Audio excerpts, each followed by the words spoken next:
बंदी छोड़ सतगुरु रामपाल जी परमेश्वर जी की जय हो।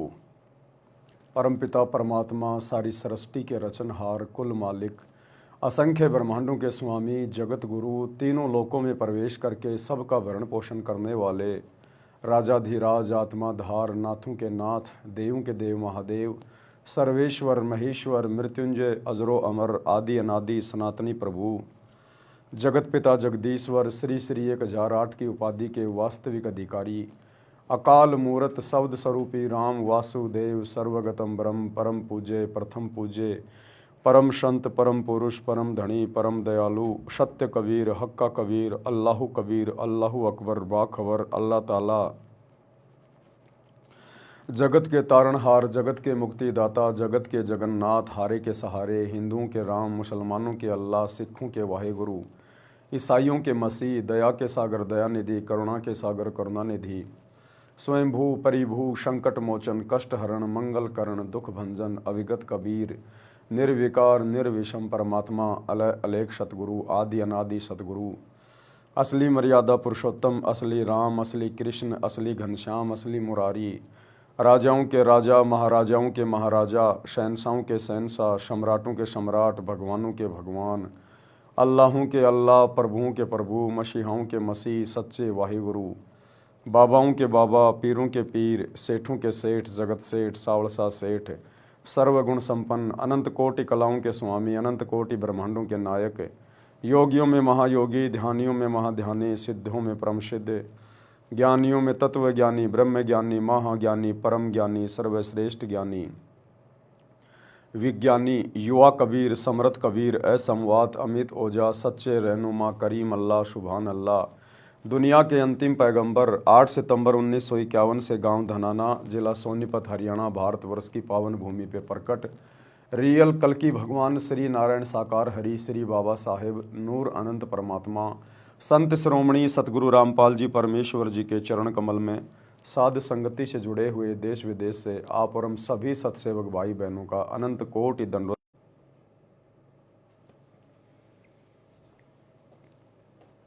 हो गया।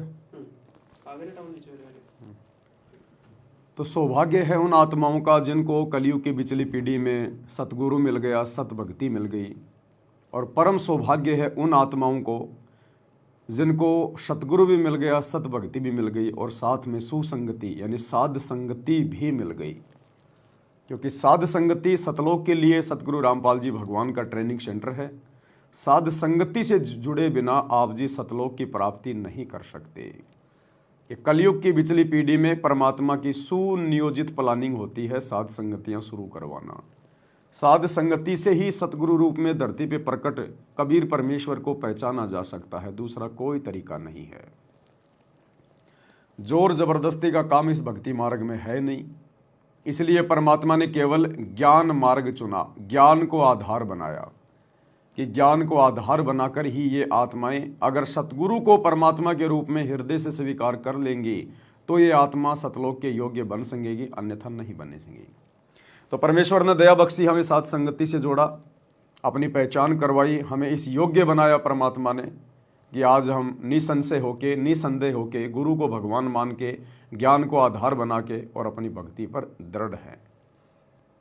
तो भाई और बहनों, पूज्य गुरुदेव जी के मुखारविंद से जो विशेष संदेश हिसार जेल से आए थे, अब उन विशेष संदेशों के ऊपर विशेष तौर पर निष्कर्ष निकालने की प्रक्रिया जारी है कि गुरुदेव ने क्या कुछ संकेत, क्या कुछ रहस्य, क्या कुछ विशेष बातें वर्तमान में हमारे लिए हिसार जेल से भेजी हैं सत्संगों के माध्यम से, विशेष संदेशों के माध्यम से। क्योंकि विशेष संदेश है, एक होता संदेश यानी नॉर्मल जानकारी और एक होता विशेष संदेश यानी बहुत महत्वपूर्ण कोई बात। तो ये सांकेतिक हैं, इनको हर किसी भगत के समझने की बस की बात नहीं है, इसलिए परमात्मा ने सात संगतियां रखवाई है। तो विशेष संदेश नंबर 11 का आज हमारा ये पार्ट नंबर 4 है, जिसके ऊपर अब हम आगे निष्कर्ष निकालेंगे गुरुदेव भगवान के आशीर्वाद से कि हमें किस प्रकार से भक्ति पर दृढ़ता मिले, हमारा विश्वास गुरुदेव के चरणों के प्रति दृढ़ हो। तो भाई और बहनों, हम आगे बढ़े। तो हम आगे बढ़े उससे पहले दास अपने एक दोस्त से आपको मिलाना चाहेगा। हाँ जी, हमारे भी दोस्त हैं। तो पवन दास अपने एक दोस्त से आपको मिलाना चाहेगा। वैसे तो बहुत सारे दोस्त हैं, बहुत हैं, गिनती नहीं है। लड़कियां भी मेरी दोस्त हैं, लड़के भी मेरे दोस्त हैं, बहुत हैं मेरे दोस्त, बहुत बहुत बहुत, गिनती नहीं है। तो आज मैं आपको अपने एक दोस्त से मिला रहा हूं, फ्रेंड से। आपकी आत्मा खुश हो जाएगी, जी खुश हो जाएगा आपको। अब दोस्त का मुझे नाम तो पता नहीं, लेकिन आपको पता चल जाए तो आप देख लेना। तो ये मेरे बहुत ही अजीज, मेरे बहुत ही अच्छे प्रेमी हैं, मेरे दोस्त हैं। और ये 9 से 11 मार्च 2025 का जो इन सतलोक आश्रमों में गरीबदास जी का बोध दिवस मनाया जा रहा है, ये उसका प्रचार प्रसार करने में लगा हुआ, थोड़ा बिजी है अभी। तो मेरे दोस्त से आप सुन लीजिएगा एक बार क्या कह रहे हैं। गरीब अनंत कोटि ब्रह्मांड का एक रति नहीं बार, सतगुरु पुरुष कबीर है कुल के सिरजनहार। नमस्कार दोस्तों, जगत गुरु तत्वदर्शी नमस्कार दोस्तों, क्या कहा मेरे दोस्त ने? नमस्कार दोस्तों, नमस्कार दोस्तों। एक बार फिर सुन लीजिए, कहीं आपको गलतफहमी हो जाए। नमस्कार दोस्तों, जगत गुरु तत्वदर्शी संत रामपाल जी महाराज की नमस्कार दोस्तों। तो ये है मेरी दोस्त, माय फ्रेंड, मेरी सहेली। ये है मेरी सहेली। दोस्त का मतलब क्या होता है? सहेली, फ्रेंड, जिगरी यार। तो ये है मेरा जिगरी यार। शकल देख लो एक बार अच्छे से। और एक नहीं, इसके जैसी बहुत है मेरी फ्रेंड। ऐसी ऐसी मेरी ना जाने कितनी सहेलियां हैं, मेरे कितने फ्रेंड हैं। क्या कह रही है? नमस्कार दोस्तों। किसको कह रही है? जो जो इसका वीडियो देखेगा वो इसका दोस्त है। इसलिए कह रहा हूं कि ये मेरी दोस्त है। ये आपकी भी दोस्त है। अब हजारों ने ये वीडियो देख लिया, देख रहे हो, आगे भी देखोगे।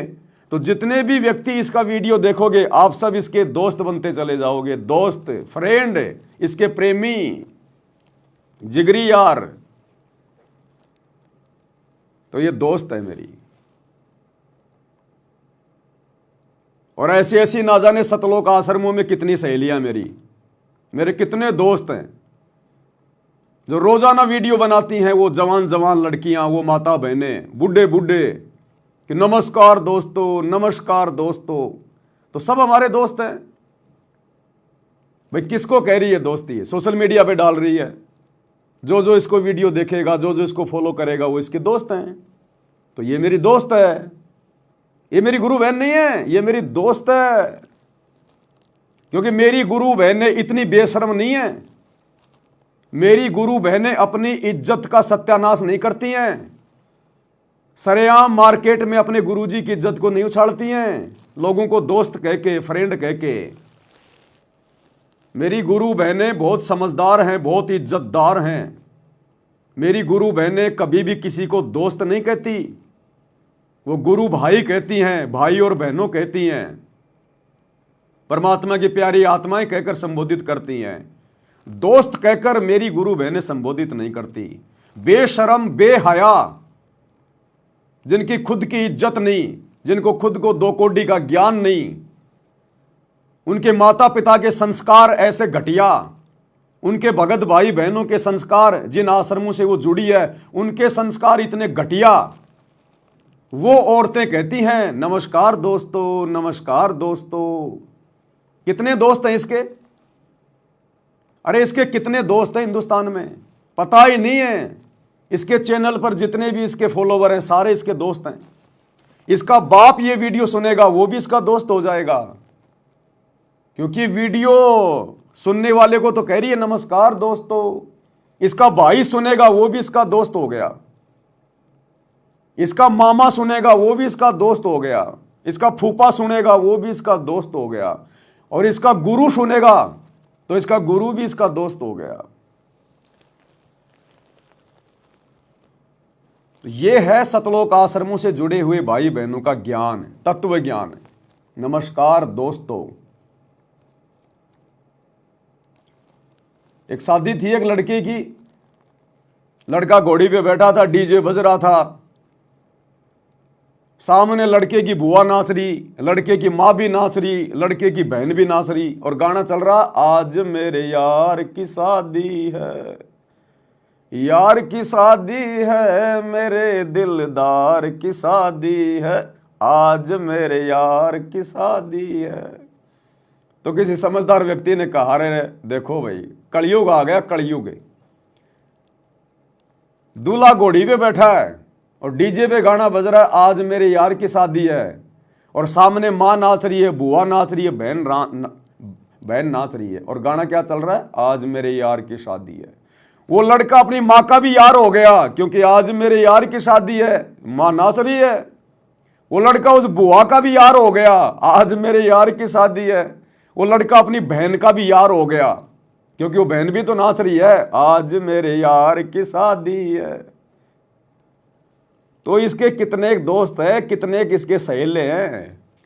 नमस्कार दोस्तों, अब सारे दोस्त हो गए जो वीडियो सुनेंगे वो। तो इसकी माँ भी इसकी दोस्त, इसका भाई भी इसका दोस्त, इसका फूफा भी इसका दोस्त, इसके भगत भाई भी इसके दोस्त है, इसका गुरु भी इसका दोस्त है। कॉमन सेंस का प्रयोग करना है। हम सत भक्ति कर रहे हैं, सत भक्ति। अरे एक तरफ तो तुम लोग जीने की राह पुस्तक हाथ में लेके दिन रात चिल्लाते रहते हो, जीने की राह, जीने की राह। अरे खुद तो जीना सीख लो एक बार। उस जीने की राह के अंदर गुरुजी ने गुंडे मवालियों के कर्म बताए, बढ़वे के कर्म बताए। इस प्रकार के शब्दों का प्रयोग, जो बढ़वे होते हैं, जिनके माँ बाप से जिनको अच्छे संस्कार नहीं मिलते हैं, जिनकी परवरिश ऐसे झुग्गी झोपड़ियों में होती है, जिनको कोई संस्कार देने वाला नहीं होता, वो लोग इस प्रकार के शब्दों का प्रयोग करते हैं। नमस्कार दोस्तों, जो लोग ज्ञानहीन हैं, जिनको आध्यात्मिक ज्ञान नहीं है, वो लोग इस प्रकार के शब्दों का प्रयोग करते हैं, नमस्कार दोस्तों। और वो भी एक भगत होकर, और वो भी लेडीज होकर। शर्म नहीं आई इसको क्या शर्म आएगी बेचारी को। इसके जैसे तो लाखों है सतलोक आश्रमों में, जो सारा दिन हेलो दोस्तों, हेलो दोस्तों, हेलो दोस्तों। क्यों? क्योंकि सतलोक आश्रम मैनेजमेंट वालों ने अपने धार्मिक धंधे के लिए, अपने वीडियो को ज़्यादा से ज़्यादा आगे शेयर करवाने के लिए सबको सोशल मीडिया की ट्रेनिंग दे दी, सबके हाथों में कैमरे दे दिए, सबको यूट्यूबर बना दिया। अब ये लोग गुरुजी का ज्ञान प्रचार कम और भंडारों का ज़्यादा कर रहे हैं, और खुद की प्रसिद्धि ज़्यादा फैला रहे हैं। नमस्कार दोस्तों, हेलो दोस्तों, कैसे हो दोस्तों? अरे मेरी दोस्त मैं बिल्कुल एक नंबर का हूं, तू बता कैसी है? तो ये है हमारे दोस्त।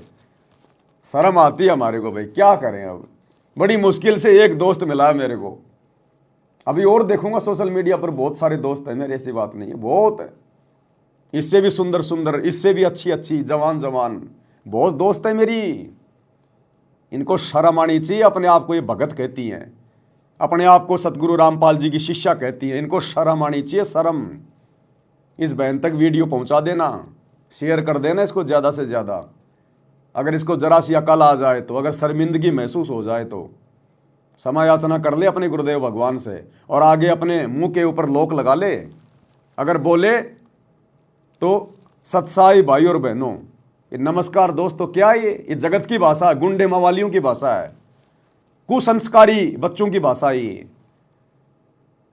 तो गुरुदेव ने क्या सिखाया हमारे को 30 वर्षों में, और गुरुदेव के परिवार ने देखो इनको बेचारियों को, इनको कौवे बना दिए। कौवे कोयल की भाषा नहीं है नमस्कार दोस्तों, ये कौओं की भाषा है। तो थोड़ा विचार करना पड़ेगा भाई और बहनों। हम परम संत के बच्चे हैं, हम किसी ऐरे गहरे नथु बेरे आचार्य शंकराचार्य के भगत नहीं है।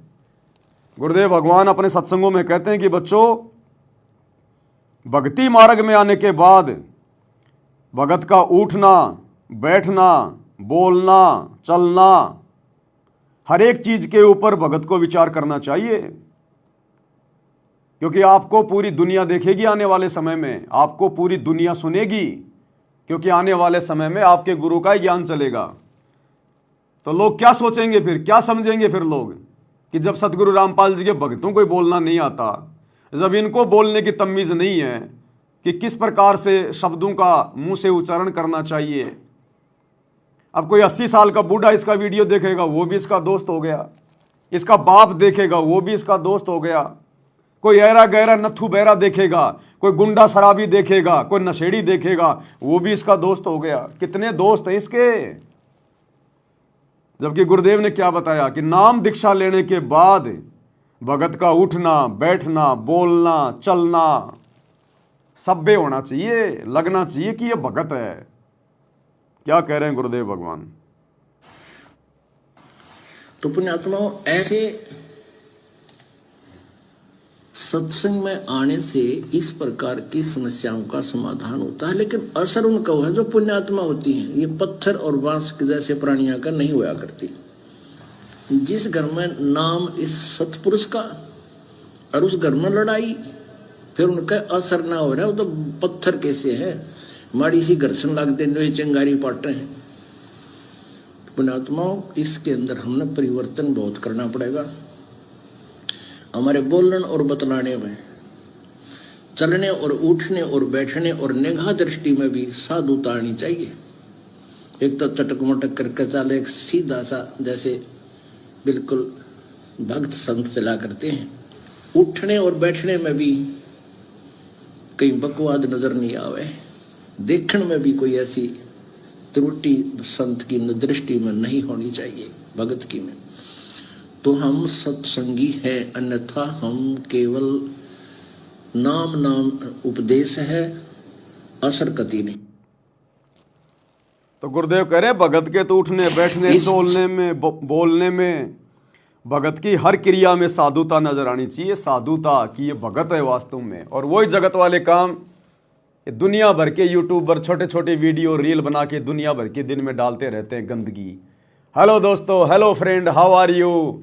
और हम भगत होके भी नमस्कार दोस्तों, नमस्कार दोस्तों। क्या ये बड़वों जैसी भाषा। आप भगत हो, बड़वे नहीं हो। बड़वे बनना चाह रहे तो बात अलग है। और बड़वे बनना तो फिर सतगुरु रामपाल जी की आड़ मत लो, फिर बाहर जाके बड़वागिरी करो, अपने आप हो जाओगे प्रसिद्ध दुनिया में। तो गुरुदेव कह रहे हैं जिस घर में नाम सतपुरुष का और उस घर में झगड़ा, वो भगत नहीं है। फिर अब यहां भक्तों को शंका हो जाएगी कि भाई मैं तो अकेला उपदेशी हूं और मेरे घर में तो रोजाना ही झगड़ा होता है, मेरे को भक्ति नहीं करने देते। कभी मेरी पत्नी लड़ती है, कभी मेरा पिता लड़ता है, कभी मेरी माँ लड़ती है। देखो भाई और बहनों, गुरुदेव यहां उस परिवार के लिए कह रहे हैं जो पूरा परिवार उपदेशी है, सबने नाम ले रखा है और उसके बाद भी छोटी छोटी बातों पे लड़ाई झगड़ा करते हैं, मनमुटाव करते हैं, खींचातानी करते हैं, तो वो हैं कंजर। वो भगत नहीं है, फिर वो कंजर बताए गुरुदेव ने, जो नाम उपदेश लेने के बाद भी लड़ाई झगड़ा करते रहते हैं। उनके ऊपर फिर ज्ञान का असर नहीं हुआ, वो कंजर हैं, कंजर। और परिवार में आपने अकेले ने नाम ले रखा है, बाकी सब आपके विरोध में हैं और वो जबरदस्ती आपके साथ में लड़ाई झगड़ा करते हैं, तो उसमें आपका दोष नहीं है। उस परिवार के लिए नहीं कहा गुरुजी ने। पूरा परिवार उपदेशी और फिर भी लड़ाई झगड़ा, वही पहली वाली बातें, खींचातानी, मनमुटाव, राग द्वेष, तो फिर वो कंजर परिवार है, वो भगत परिवार नहीं है। तो भाई और बहनों, हम सत्सेवकों ने तो शिक्षा लेनी है, शिक्षा। ये इस प्रकार के उदाहरण जो हमारे सामने आ रहे हैं ना इन भगत भाई बहनों के, जो आश्रमों से जुड़े हुए हैं, तो आप और हमने तो शिक्षा लेनी है। और ज्यादा हमने समझदार होकर चलना है कि हम कभी भी किसी भी प्रकार से ना तो समाज की नजरों में गिरें और ना अपने गुरुदेव की नजरों में गिरें। और हम भक्तों से, सत्सेवकों से उठने, बैठने, बोलने, चलने में, निगाह दृष्टि में कोई भी ऐसी गलत क्रिया ना हो जाए, क्योंकि दुनिया तो बहुत देर में देखेगी, भक्तों को तो बहुत बाद में चलेगा भगत ने क्या गलती कर दी। लेकिन अंतर्यामी सतगुरु जो हमारे घट में बैठा है, हम उससे कैसे छुपा लेंगे। मेरे पर्दे के महल में पिया जी, और तुमसे कैसे छुपा लूं जिया जी। जीतादास जी ने अपने गुरुजी के लिए कहा था कि मेरे पर्दे के महल में पिया जी, कि हे मेरे गुरुदेव, आप तो मेरे हृदय में बैठे हो, आपसे मैं क्या छुपा सकता हूं। तो हमने दुनिया को देख के नहीं चलना, हमने समाज को देख के नहीं चलना। हमारा गुरु क्या सोचेगा, हमारा गुरु क्या कहेगा। हम किसकी नजरों में सबसे पहले गिरते हैं? अपने गुरु की नजरों में, क्योंकि गुरु को दिखाने की जरूरत नहीं, गुरु को बताने की जरूरत नहीं। अंतर्यामी एक तुम आत्म के आधार, जो तुम छोड़ो हाथों में कौन उतारे पार।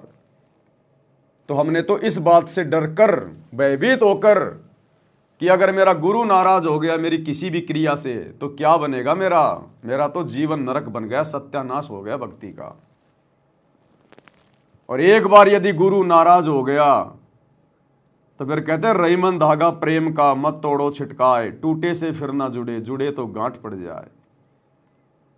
फिर वो अर्जुन सर्जुन वाली सी बात हो जाएगी कि भैया कितना ही रो लो, कितना ही धो लो, कितने पैर पकड़ लो, अब तुम मेरे इस शरीर से पार नहीं हो सकते। तो 250 वर्ष उनको फिर से इंतजार करना पड़ा। और गरीबदास जी के रूप में दोबारा से कबीर परमात्मा आए, तब उनको नाम दिया। और उस जन्म में भी पार नहीं हो पाए क्योंकि वो पार होने का समय नहीं था। अब अर्जुन सर्जुन का जन्म होगा या हो चुका होगा। और इस जन्म में भी यदि वो गुरु को परमात्मा मान के भक्ति करेंगे, मन में जरा सा भी दोष पैदा नहीं करेंगे, तो कहीं जाकर उनकी बात बनेगी। एक उदाहरण पेश किया गुरुदेव ने कि अपने गुरुजी को शिक्षा देना, अपने गुरुजी को सलाह देना, अपने गुरुजी को मानुष मानना कितना महंगा पड़ता है। 250 साल तक उन्होंने उसी शरीर में दुख झेले। आज 60-70 साल के बाद आदमी का जीना मुश्किल हो जाता है, और 250 साल उन्होंने बुढ़ापा काटा केवल एक गलती, गुरु को शिक्षा देना, गुरु को मानुष माना। तो गुरुजी हमें शिक्षा दे रहे हैं अर्जुन सर्जुन के माध्यम से बिचली पीढ़ी वालों को कि ऐसी गलती मत कर देना तुम इस कलयुग की बिचली पीढ़ी में, अपने गुरु को मानुष मत मान लेना। गुरु मानुष कर जानते वो नर कहिए, अंध हुए दुखी संसार में आ गए हम के फंदे। तो हमने शिक्षा लेनी है भाई।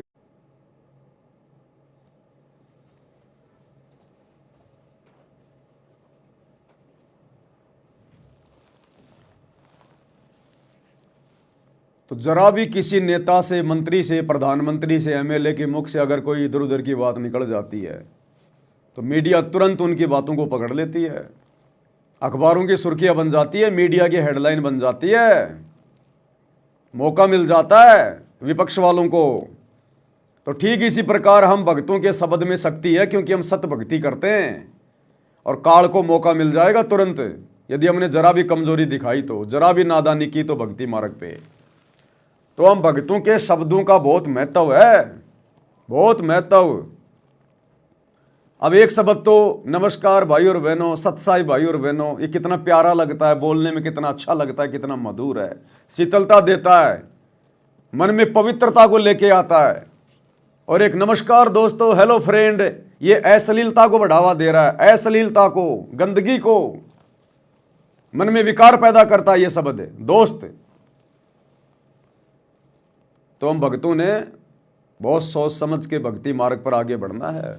हम भक्ति कर रहे हैं, ड्रामा नहीं कर रहे, भक्ति कर रहे हैं। आने वाले समय में आपके बच्चे भी आपकी वीडियो देखेंगे, आपके पोता पोती भी आपकी वीडियो देखेंगे। क्या सोचेंगे आपके बारे में? वो खुद ही कहेंगे कि मेरी दादी को तो 2 दहली का ज्ञान नहीं था, फोड़ गई अपने कर्म परमात्मा से जुड़कर भी। जो आज नमस्कार दोस्तों, नमस्कार दोस्तों, और क्या कहेगी नमस्कार दोस्तों बोल के? है क्या इनके पास बोलने के लिए सिवाय भंडारे का प्रचार करने के? अब सुन लो क्या कहेगी, सुन लो, इसकी भी सुन लो भाई। नमस्कार दोस्तों, जगत गुरु तत्वदर्शी संत रामपाल जी महाराज के सानिध्य में संत गरीबदास जी महाराज के बोध दिवस के उपलक्ष्य में 9, 10, 11 मार्च 2025 को एक विशाल भंडारे का आयोजन किया जा रहा है। इस विशाल भंडारे में अनेक कार्यक्रम आयोजित किए जा रहे हैं, जिसमें दहेज मुक्त विवाह, रक्तदान।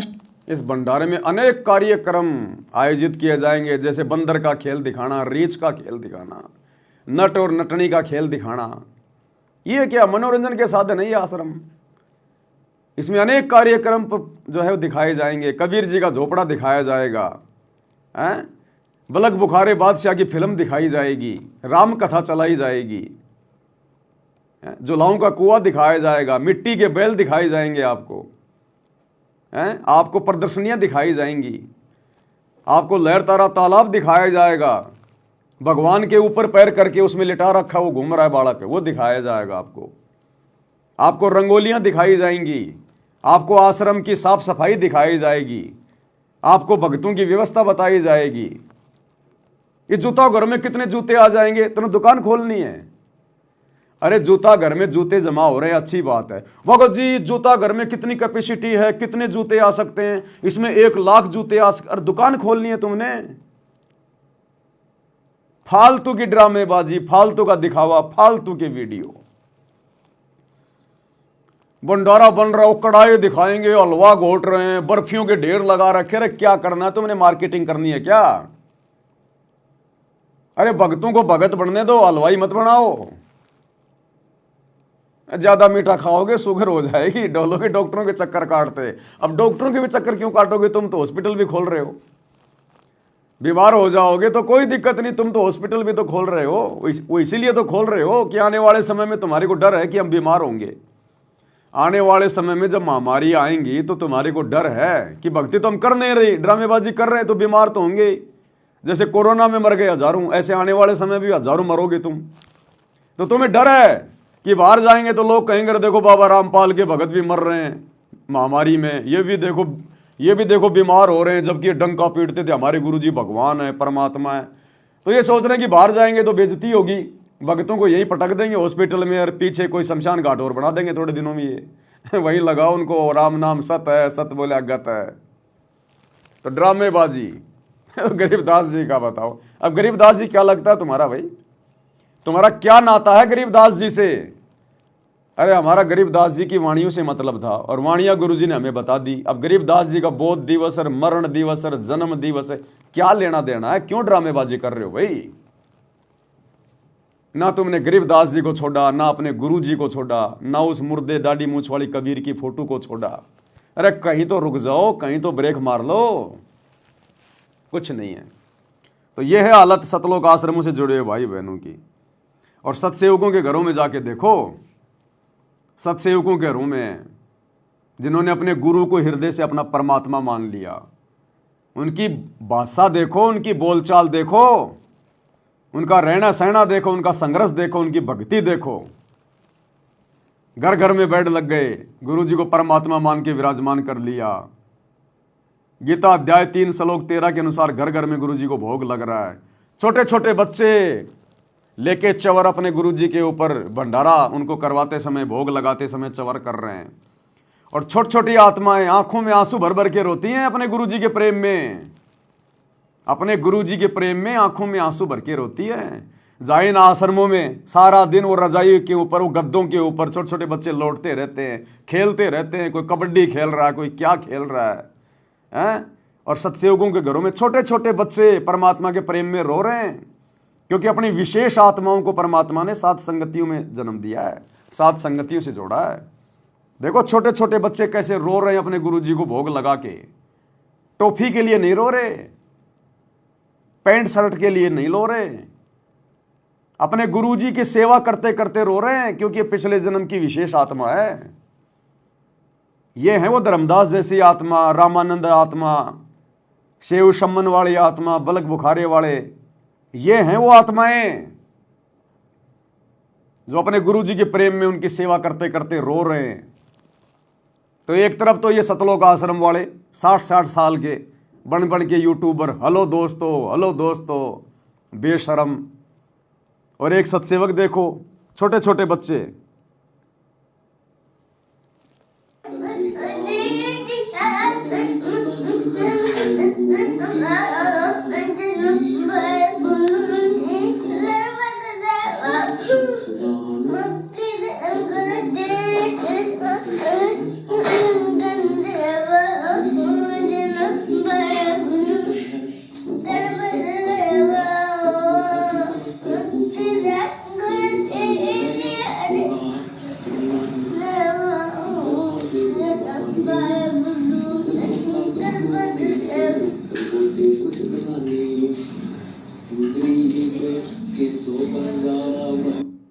देखो कैसे अपने गुरु जी के प्रेम में रो रहे हैं छोटे छोटे बच्चे अपने गुरु जी को भोग लगाते समय। हम विनती करते जी, गुरु जी थारे आ गए, साहिब थारे आ गए। तो कहाँ है परमेश्वर की विशेष आत्माएं, श्रेष्ठ आत्माएं? इन आश्रमों में नहीं है। अरे आश्रमों में आने वालों के माँ और बाप बिगड़ गए तो उनके बच्चे कहाँ से सुधरेंगे? अरे जिनके माता पिता बिगड़े हुए हैं उनके बच्चे कहाँ से सुधर जाएंगे? बकवादें होती हैं, बकवादें, प्यार प्रेम की बातें, शादियों की बातें, अश्लील बातें, ड्रामेबाजी, मोबाइल ले लेके सेल्फियां खींचते रहेंगे वहां। जगत वालों को घुसेड़ दिया भक्तों के बीच में, है कोई वहां पे कोई शुद्धता? इसलिए परमात्मा ने सात संगतियां शुरू करवाई, अपने मिशन को गति देने के लिए। अपनी प्यारी आत्माओं को परमात्मा ने छांट लिया और जो गंदगी, जो कूड़ा करकट है, वो उन आश्रमों में छोड़ दिया।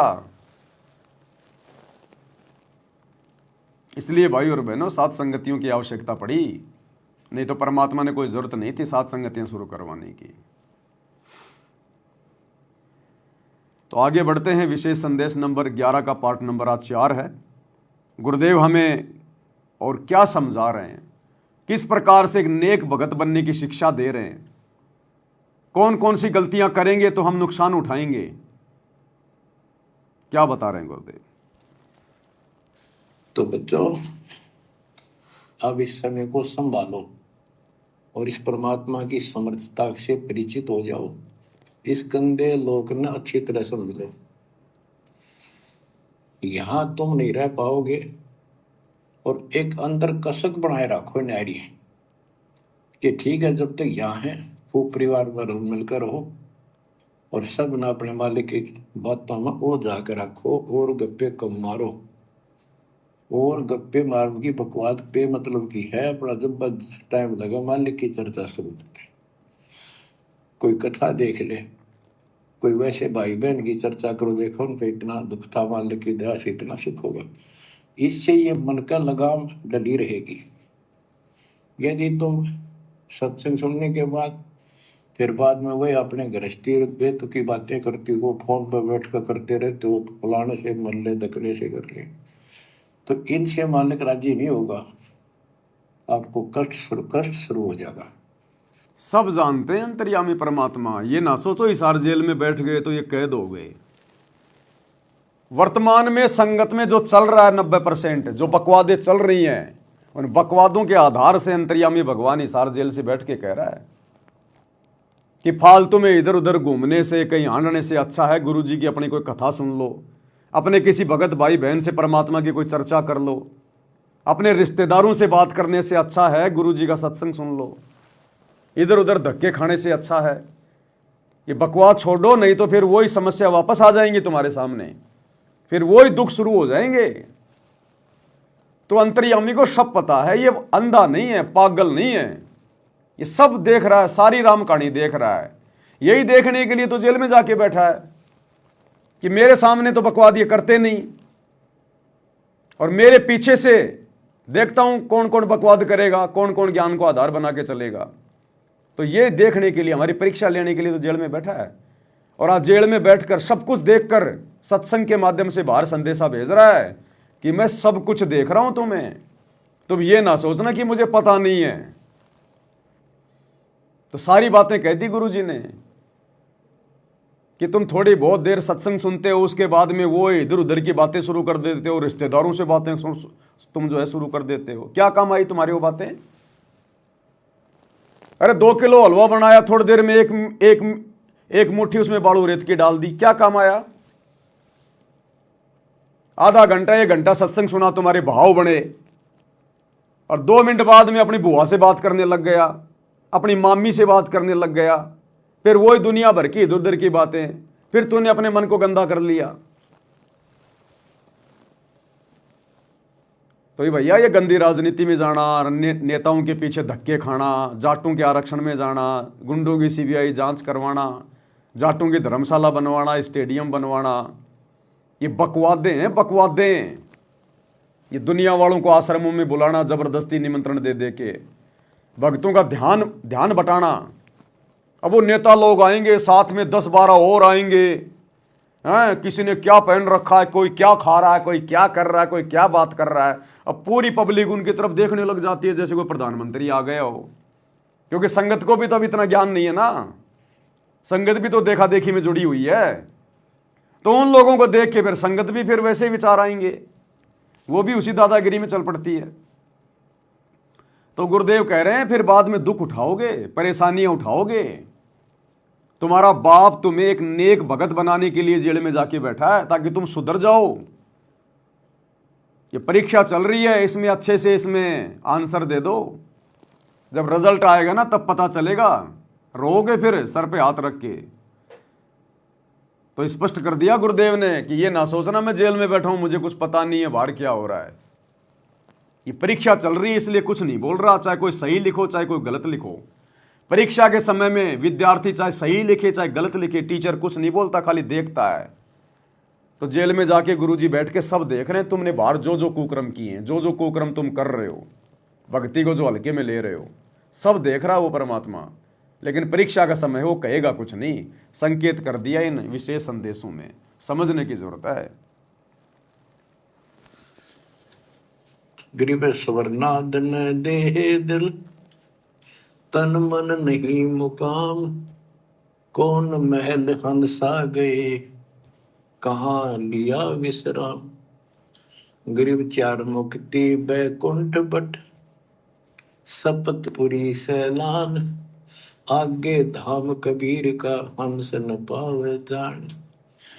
अब क्या बताते हैं कि ये जैसे चार मुक्ति, बैकुंठ, शपथपुरी, ब्रह्मलोक, काल का 21 ब्रह्मांड का क्षेत्र लोक, अक्षर पुरुष का 7वें ब्रह्मांड का लोक, इन सब से परे कबीर भगवान का स्थान है।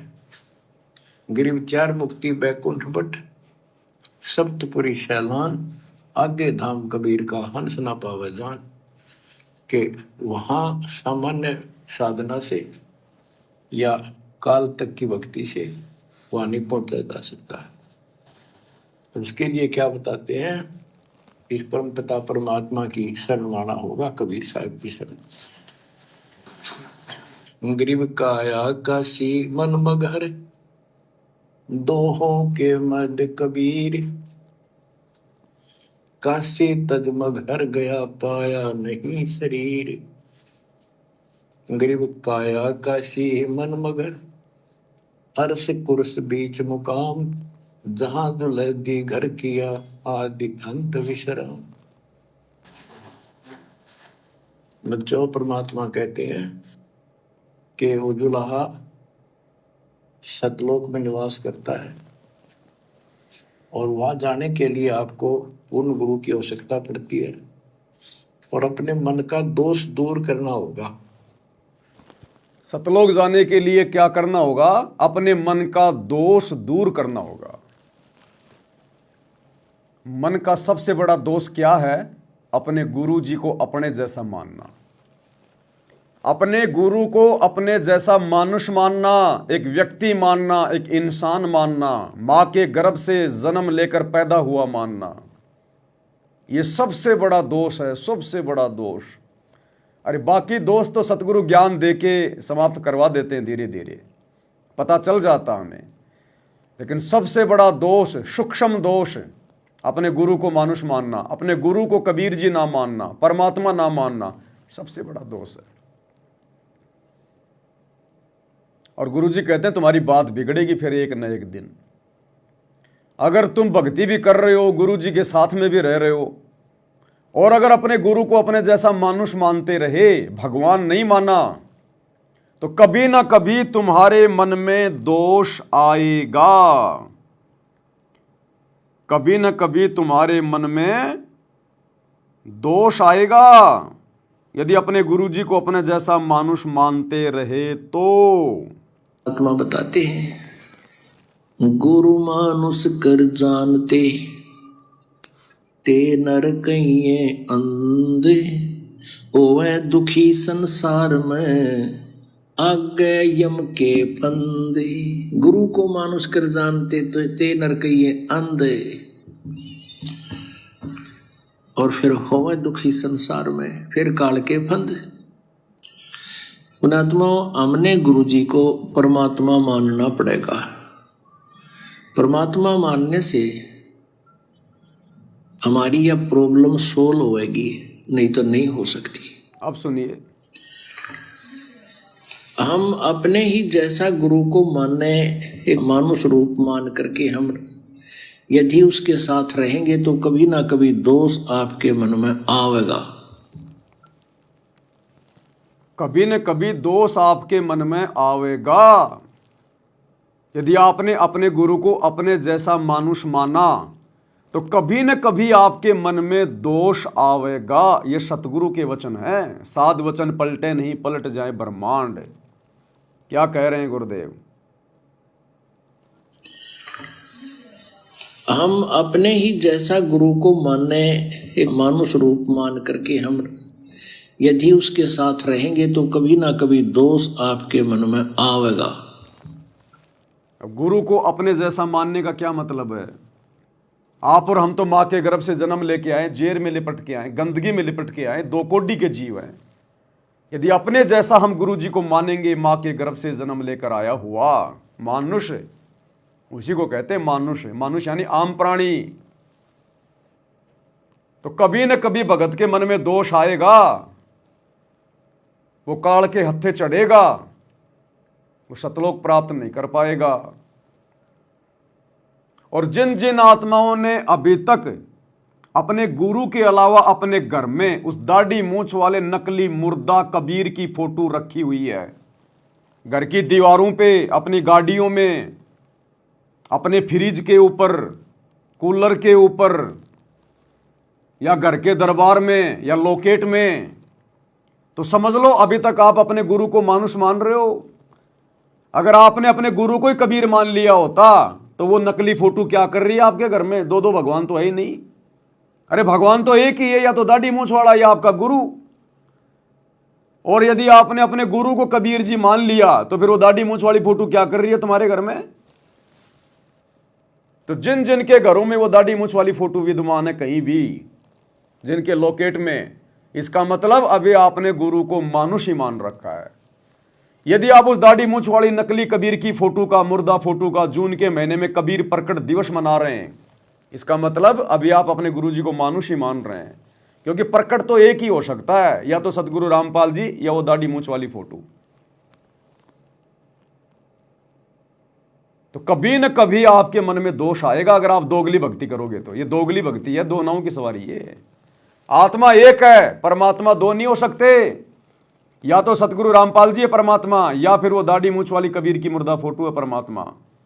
अगर उस मुर्दा फोटो को कबीर मान रहे हो तो सतगुरु रामपाल जी को घर से बाहर निकाल दो, और अगर सतगुरु रामपाल जी को परमात्मा मान रहे हो तो दाढ़ी मूंछ वाले को घर से बाहर निकाल दो।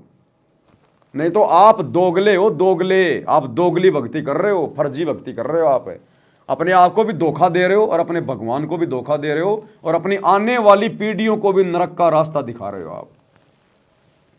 तो इसलिए गुरुदेव कहते हैं यदि आपने अपने गुरु को मानुष माना तो मन में दोष आएगा। गुरु की आवश्यकता पड़ती है और अपने मन का दोष दूर करना होगा। जैसे नाम भी ले लिया और खूब सेवा भी करते हो, भक्ति भी करते हो, अच्छी बात है, और मन में वही उठा पटक और दोष द्वेष लालच लोभ भरा है तो के भक्ति करी? भक्ति भी कर रहे हो, नाम भी ले लिया, और मन में वो लालब लोभ द्वेष स्वार्थ बकवाद, तो क्या भक्ति कर रहे हो फिर? तो नाम भी ले लिया संगत ने, गुरु जी के परिवार ने भी नाम ले रखा है, कोऑर्डिनेटर ने भी नाम ले रखा है, और मन में वो राग द्वेष लोभ लालच स्वार्थ बकवाद। बकवाद तो राजनेताओं के पीछे रैलियों में जा जाके कर दी, बकवाद कर दी हरियाणा की जाट धर्मशाला में 1 करोड़ रुपया लगा के 5वां फ्लोर बना के, और बकवाद कर दी स्टेडियम बनवा के लोभ लालच में आके, ताकि गांव वाले हमारे धनाना आश्रम का विरोध ना करें, गांव वालों को जो है खुश कर दो। स्टेडियम बना दिया करोड़ों रुपए का कि बच्चे खेलते रहेंगे बैडमिंटन। जाटों के आरक्षण में जाके बैठ गए, करोड़ों रुपया दे दिया। क्या लगते हैं तुम्हारे फूफा जी लगते हैं क्या वो? क्या मतलब था तुम्हारा भक्ति में आने के बाद किसी के आरक्षण में जाके बैठना? तो ये बकवादें गुंडों की सीबीआई जांच, बकवादें मां बकवादें। अरे आम नकली संतों के भगत भी गुंडों की सीबीआई जांच का समर्थन नहीं कर सकते। बता दो, उस राजस्थान के गैंगस्टर आनंदपाल सिंह की सीबीआई जांच का समर्थन किसी भी संत ने किया हो तो, किसी भी संत के भक्तों ने किया हो तो, और नालायकों तुम कहते हो कि हम तत्वदर्शी संत के भगत हैं, और तुम जाके उसकी रैलियों में बैठ गए, उनके धरने में जाके बैठ गए राजपूत करणी सेना के साथ में। तुम्हारी बुद्धि में कीड़े चल रहे हैं, कीड़े, काल बैठा है तुम्हारी बुद्धि पे। बता दो किसी भी संत ने हरियाणा के जाट आरक्षण का समर्थन किया हो तो। अरे संत अगर इस काल के लोक में आरक्षण के लिए लड़ाई लड़ेंगे तो अपने भक्तों का क्या खाक मोक्ष करवाएंगे? तो तुमने हर जगह गुरुजी का नाम बदनाम किया, हर जगह ये इतिहास बन गए। आने वाले समय में ये समाज तुम्हारी धोती सी धोएगा, तुम बोलने के लायक नहीं रहोगे आने वाले समय में, क्योंकि गुरुजी तो आने वाले समय में सब बातों से अपना पल्ला झाड़ लेंगे कि भैया मैंने कोई आदेश नहीं दिया, मैंने जो आदेश दिया वो मेरे सत्संगों में देख लो, सुन लो, इसके अलावा कोई आदेश नहीं है मेरा। फिर कहां जाओगे? फिर किसके आदेश थे? किसके थे पीले पर्चे? किसके आदेश से गुंडों की सीबीआई जांच में बैठे थे, 5-5 लाख रुपए दे रहे थे? किसके आदेश से जाट आरक्षण में बैठे थे, करोड़ों रुपया दे दिया? किसके आदेश से जाटों की धर्मशाला बनवा रहे हो, स्टेडियम बनवा रहे हो, बकवादे कर रहे हो, हॉस्पिटल खुलवा रहे हो? किसके आदेश से? गुरुजी तो पल्ला झाड़ेंगे भैया, क्योंकि वो परम संत है। अगर उसकी बातें दोगली हो गई तो धरती पे कोई उसकी भक्ति नहीं करेगा। एक तरफ गुरुजी कह रहे हैं कि मेरे भगत ने मोबाइल में वीडियो गेम भी नहीं देखना, कोई ताश खेल रहा है उसके पास भी नहीं बैठना, और यदि वही गुरु एक तरफ अगर स्टेडियम बनवा रहा है तो वो गुरु दोगला है, उस गुरु की भक्ति फिर दुनिया नहीं करेगी। एक तरफ गुरु कह रहा है कि जगतकार भगत का 36 का आंकड़ा है, साधु सेती कि दुनिया सेती दोस्ती पड़े भजन में भंग, और यदि वही गुरु गुंडों की सीबीआई जांच का समर्थन करने का आदेश दे रहा है, उनके रैलियों में जाने का आदेश दे रहा है, तो वो गुरु दोगला है। उस गुरु की भक्ति आने वाले समय में दुनिया नहीं करेगी। एक तरफ गुरु कह रहा है कि भक्ति का और राजनीति का कोई संबंध नहीं है, ये तो हानि का सौदा है भक्ति में राजनीति, और यदि वही गुरु तुम भक्तों से कभी कांग्रेस को और कभी बीजेपी को वोट डलवा रहा है तो वो गुरु दोगला है, वो गुरु नहीं है। फिर आने वाले समय में दुनिया उसकी भक्ति नहीं करेगी। तो ये वर्तमान समय परीक्षा का समय था, और संगत धोखा खा गई, धोखा ज्ञान को आधार ना बना के, और गुरु की आड़ में तुम लोगों के कर्म फुड़वा दिए गुरु के परिवार ने, इन कोऑर्डिनेटरों ने। अन्यथा एक भी माई का लाल, मैं चैलेंज करता हूं, ये पवन दास चैलेंज करता है, एक भी माई का लाल सतलोक आश्रमों से जुड़ा हुआ कोई कोऑर्डिनेटर, कोई भी संगत वाला, मुझे सतगुरु रामपाल जी का एक भी वो आदेश दिखा दो ऑडियो में, वीडियो में, जिन्होंने 2019 में कांग्रेस सरकार को वोट डालने का आदेश दिया हो, या 2024 में बीजेपी सरकार को वोट डालने का आदेश दिया हो, या हरियाणा के जाट आरक्षण में जाके बैठने का आदेश दिया हो, या आनंदपाल जैसे गुंडे की सीबीआई जांच करवाने का आदेश दिया हो, या धनाना का स्टेडियम बनाने का आदेश दिया हो, या अयोध्या में भंडारा लगाने का आदेश दिया हो, या इन आश्रमों में दुनिया भर का पाखंड करने का, ये कबीर का झोपड़ा बनाना, लहर तारा तालाब बनाना, जुलाओं का कुआं बनाना, आश्रम में रंगोलियां बनाना, ये मिट्टी के गधे और बैल बनाना, एक भी माई का लाल चैलेंज करता हूं, अगर असल बाप की पैदाइश हो, अगर असल में तुमने अपनी मां का दूध पिया है और अपने आप को संत रामपाल जी का भगत कहते हो, एक भी माई का लाल मुझे कोई भी आदेश दिखा दो मेरे गुरु का। फिर किसके आदेश से कर रहे हो तुम ये बकवाद? अरे किसके आदेश से कर रहे हो फिर ये बकवाद, जब तुमने अपने गुरु के मुंह से सुना ही नहीं? तुम्हारे गुरु का किसी भी सत्संग में कोई आदेश ही नहीं। इसको कहते हैं काल प्रेरणा। काल प्रेरणा, काल की भांग का नशा चढ़ रखा है, तुम्हें पता ही नहीं है कि हम क्या कर रहे हैं। तुम्हें चाहे कोई गधे पे बैठा दो गुरु जी का नाम लेके, चाहे कोई हाथी पे बैठा दो, तुम्हें असर ही नहीं पड़ता। तो ऐसे बाखबर को परमात्मा ऊपर नहीं लेके जाता। फिर ऐसे बेखबर परमात्मा के योग्य नहीं है। अरे जिनको गू का और गोबर का नहीं पता कि गू का टेस्ट कैसा होता है और गोबर का टेस्ट कैसा होता है, उनको चाहे कोई गू खिला दो चाहे गोबर खिला दो, उनको पता ही नहीं है। चाहे आश्रम में भंडारा लगा दो और चाहे अयोध्या में राम मंदिर में भंडारा लगा दो, इनको पता ही नहीं चलता हम क्या कर रहे हैं। तो ऐसे भक्ति नहीं चलेगी। यही बात कह रहे हैं गुरुदेव भगवान। ये नाम भी ले लिया और फिर बकवाद वही नहीं चलेगा। और खूब सेवा भी करते हो, भक्ति भी करते हो, अच्छी बात है। और मन में वही उठा पटक और दोष द्वेष लालच लोभ भरा है तो क्या भक्ति करी? कुछ नहीं। एक समय की बात है, गोपीचंद तथा भर्तरी ये दोनों राजा थे। गोपीचंद और भर्तरी दोनों राजा थे। कथा सुना रहे हैं गुरुदेव। उन्होंने राज्य भी त्याग दिया, गुरु से नाम भी ले लिया गोरखनाथ से, लेकिन लोभ लालच फिर भी नहीं छूटा।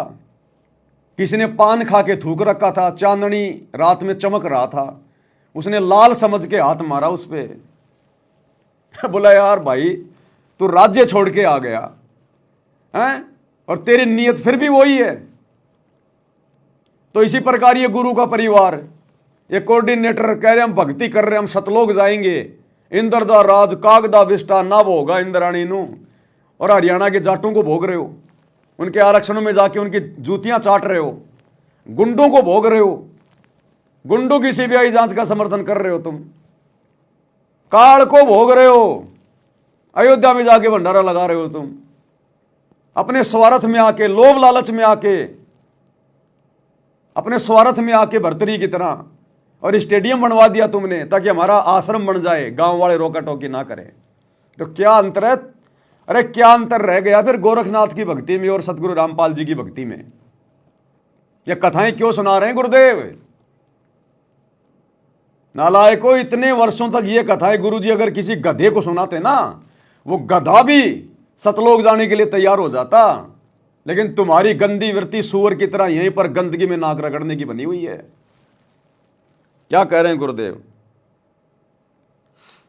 वह गोपीचंद तथा भर्तरी ये दोनों राजा थे, और राजाओं के पास कोई कमी नहीं होती धन की, सारा सुख होता है, पैसे हीरे मोती लाल। परमात्मा पाने के लिए उस सारे सुख को छोड़कर और गोरखनाथ जी के शिष्य बन गए। कति त्यागी बैरागी हो गए, तन पर एक लंगोट रखे, हाथ में करमंडल, जैसा उनका वेशभूषा होती है वो रखते। एक दिन गोपीचंद और भर्तरी जा रहे थे रात्रि में, चांद की रोशनी अच्छी थी, किसी ने रास्ते में पान खाकर थूक रखा था और उसका बुलबुला सा बन गया। ये दोनों वहां जा रहे थे तो चांद की रोशनी में वो बुलबुला सा चमका। भर्तरी को लगा कि ये लाल पड़ा है, लाल हीरा। उसने एकदम उस पर हाथ मारा ठाण खातर, उसका हाथ धस गया थूक में। अरे गोपीचंद हंसे। गोपीचंद बोले नाथ जी क्या मिल गया ऐसा? कैसे बैठ गए चलते चलते? हाथ ने बुला रहा तारा गजब हुई हो, लक्ष्य थूक रखा था, मैंने सोचा लाल है। गोपीचंद बहुत हंसा, बोले जी लाल छूटे नहीं अभी तक। बोला भाई ये मन बड़ा निकम्मा है, मैंने सोची अब ठा लिया पड़ा पड़ा के काम होगा, कि तो भंडारे कराएंगे खर्च कर देंगे। तो इसी प्रकार भाई और बहनों, उस गोपीचंद की तरह ये सत्सेवक भाई बहन गुरुजी के परिवार पे हंस रहे हैं, इस लाखों की मूर्ख संगत पे हंस रहे हैं। ये राजनीति, ये काल का थूक है जो इनको चमकता हुआ लाल दिखाई दे रहा है, इन सतलोक आश्रम वालों को, गुरुजी के परिवार को, कोऑर्डिनेटरों को। वो काल का थूक है, टट्टी है काल का। और हम सत्सेवक हंस रहे हैं इनकी मूर्खता को देख के, गुरुजी के परिवार की मूर्खता को देख के, भक्तों की मूर्खता को देख के। हमें गोपीचंद की तरह हंसी आ रही है कि गधो, नालायको, क्या भक्ति करी तुमने? क्यों भक्ति का ड्रामा कर रहे हो? क्यों भगत बनने का ढोंग कर रहे हो तुम? तुम्हारा ये लोभ लालच अभी नहीं छूटा, ये बकवास तुम्हारी अभी भी नहीं छूटी।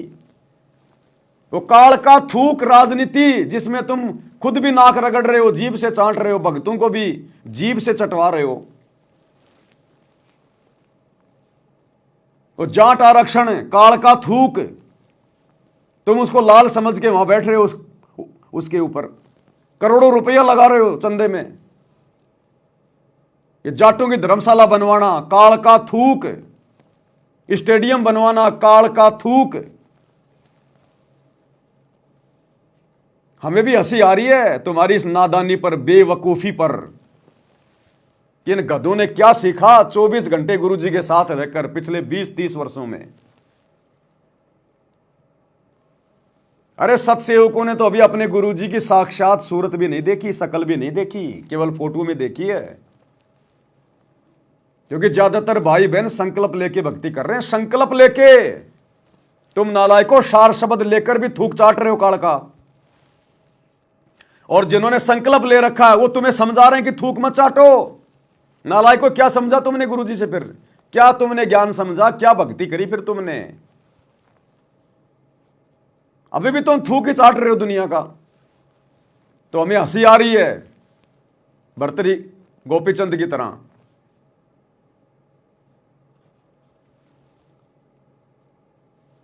भाई ये मन बड़ा निकम्मा है। मैंने सोची अठालिया डपड़ा पड़ा के काम होगा कि तो भंडारे कराएंगे, खर्च कर देंगे। तो बोले ठीक है। तो गरीबदास जी कहते हैं, एक उदाहरण और देते हैं गरीबदास जी। गरीब बेरा साटे बेचिया बैरागर सुल्तान, मालिन को जाना नहीं बेबुद्धि खेचा तान। गरीब शेर बेर पलड़े चढ़े, एक पड़ा भो माही, मालिन और सुल्तान को हिलकारे ले जाही। इब्राहिम सुल्तान का उदाहरण दे रहे हैं गुरुदेव कि मन कितना पापी है, भगत को कैसे कहां ये डुबो देता है और कितना सावधान रहने की जरूरत है। इतना विशाल राज्य छोड़कर आ गया, 18 लाख घोड़े, 16,000 रानियां, ठाठ बाट भक्ति के लिए छोड़ के आ गया, काला मुंह करके आ गया। और एक बेर के लिए उस मालन के साथ में झगड़ा कर रहा है कि यो मेरा, यो मेरा। एक बेर नीचे गिर गया बेर तोलते समय, वो मालन बोली मेरा और इब्राहिम करा नहीं मेरा मेरा मेरा। और इतना बड़ा राज्य छोड़ के आ गया, एक बेर के ऊपर, एक आने के बेर के ऊपर मेरा मेरी कर रहा है। उस मालन के रूप में परमात्मा बैठा था, एक मारा थप्पड़ खींच के उसके सुल्तान के कि निकम्मे तूने क्या राह छोड़ा, भग जा, क्या भक्ति करेगा तू, एक बेर के ऊपर मेरा मेरी कर रहा है। तो ये परीक्षा चल रही थी संगत की 2014 के बाद। इतना ज्ञान देने के बाद भी नेताओं की रैलियों में जाके बैठ गए तुम। क्या छोड़ा फिर तुमने, क्या गंदगी छोड़ी तुमने, क्या तुमने जगत से मेल मिलाप छोड़ा? गुरुजी ने एक सत्संग में बताया, जब तुम्हें यहीं पर कोई सरपंच बनने का कोई लोभ दे रहा है, कोई प्रलोभ दे रहा है और तुम जा बैठते हो, यहीं पे तुम राजनेताओं की रैलियों में जाकर तुम जो है मतलब वहां पर जाकर तुम जो है वोटिंग कर रहे हो, तो त्रिकुटी पर तुम कैसे पास हो जाओगे? जब यहां 2 कोटी के राजनेताओं की रैलियों में जाना तुमने बंद नहीं किया, तो त्रिकुटी पर अगर ब्रह्मा विष्णु महेश की रैलियां निकल रही होंगी तो तुम तो तुरंत जाकर उनमें शामिल हो जाओगे। तुम रह ही नहीं सकते, क्योंकि ब्रह्मा विष्णु महेश की समर्थता के आगे तो यहां के राजनेता कुछ भी नहीं है। और जब तुम उन राजनेताओं के पीछे इतने पागल हो, तो त्रिकुटी पे जब ब्रह्मा विष्णु महेश की रैलियां निकलेंगी तो वहां तो तुम 2 मिनट में जा बैठोगे उनकी रैली में। या तुम एक छोटा सा सरपंच का पद प्राप्त करने के लिए दिन रात एक कर रहे हो भगत होकर, और त्रिकुटी पे जाने के बाद काल तुम्हें ब्रह्मा विष्णु महेश की पदवी देगा तो तुम क्यों नहीं लोगे? जब तुम एक सरपंच की पदवी नहीं छोड़ रहे, तो तुम्हें जब कोई विष्णु की पदवी देगा, उनके लोक में तुम्हें कोई गण बनाने की लोभ लालच देगा काल त्रिकुटी पे, तो तुम तो तुरंत जा बैठोगे उनकी गोद में। तो ये गंदी व्यक्ति तो छुड़वाना चाहते हैं गुरुजी इस ज्ञान को देके। यही तो देख रहे हैं गुरुजी जेल में बैठ के कि इनके मन की वो गंदी सोच, वो नकारात्मक सोच, वो गंदी वृत्ति छूटी या नहीं छूटी। मेरे ज्ञान का इनके ऊपर कोई असर हुआ कि नहीं हुआ? ये अब भी ये दुनिया की जूतियां चाटने में लगे रहेंगे। तो ये परीक्षा चल रही थी और जितनी भी बकवादें तुमने कर दी और संगत से करवा दी, सबके नंबर कट हो गए, सब फेल हो गए, सबके टायर फट गए, पंचर भी नहीं निकलेगा अब तो। तुम सोचो नाम शुद्ध करवा लेंगे बात बन जाएगी, टायर ही फट गया, टायर ही फाड़ दिया तुमने, इतनी बकवादें कर दी। तो गुरुजी कहते फिर क्या छोड़ा फिर तुमने। अरे इब्राहिम सुल्तान को तो बेचारे को इतने सत्संग सुनने को नहीं मिल रहे थे, उस समय मोबाइल नहीं थे, विज्ञान नहीं थी, इसलिए उसने गलती कर दी, पहचान नहीं पाया वो। तुमने क्या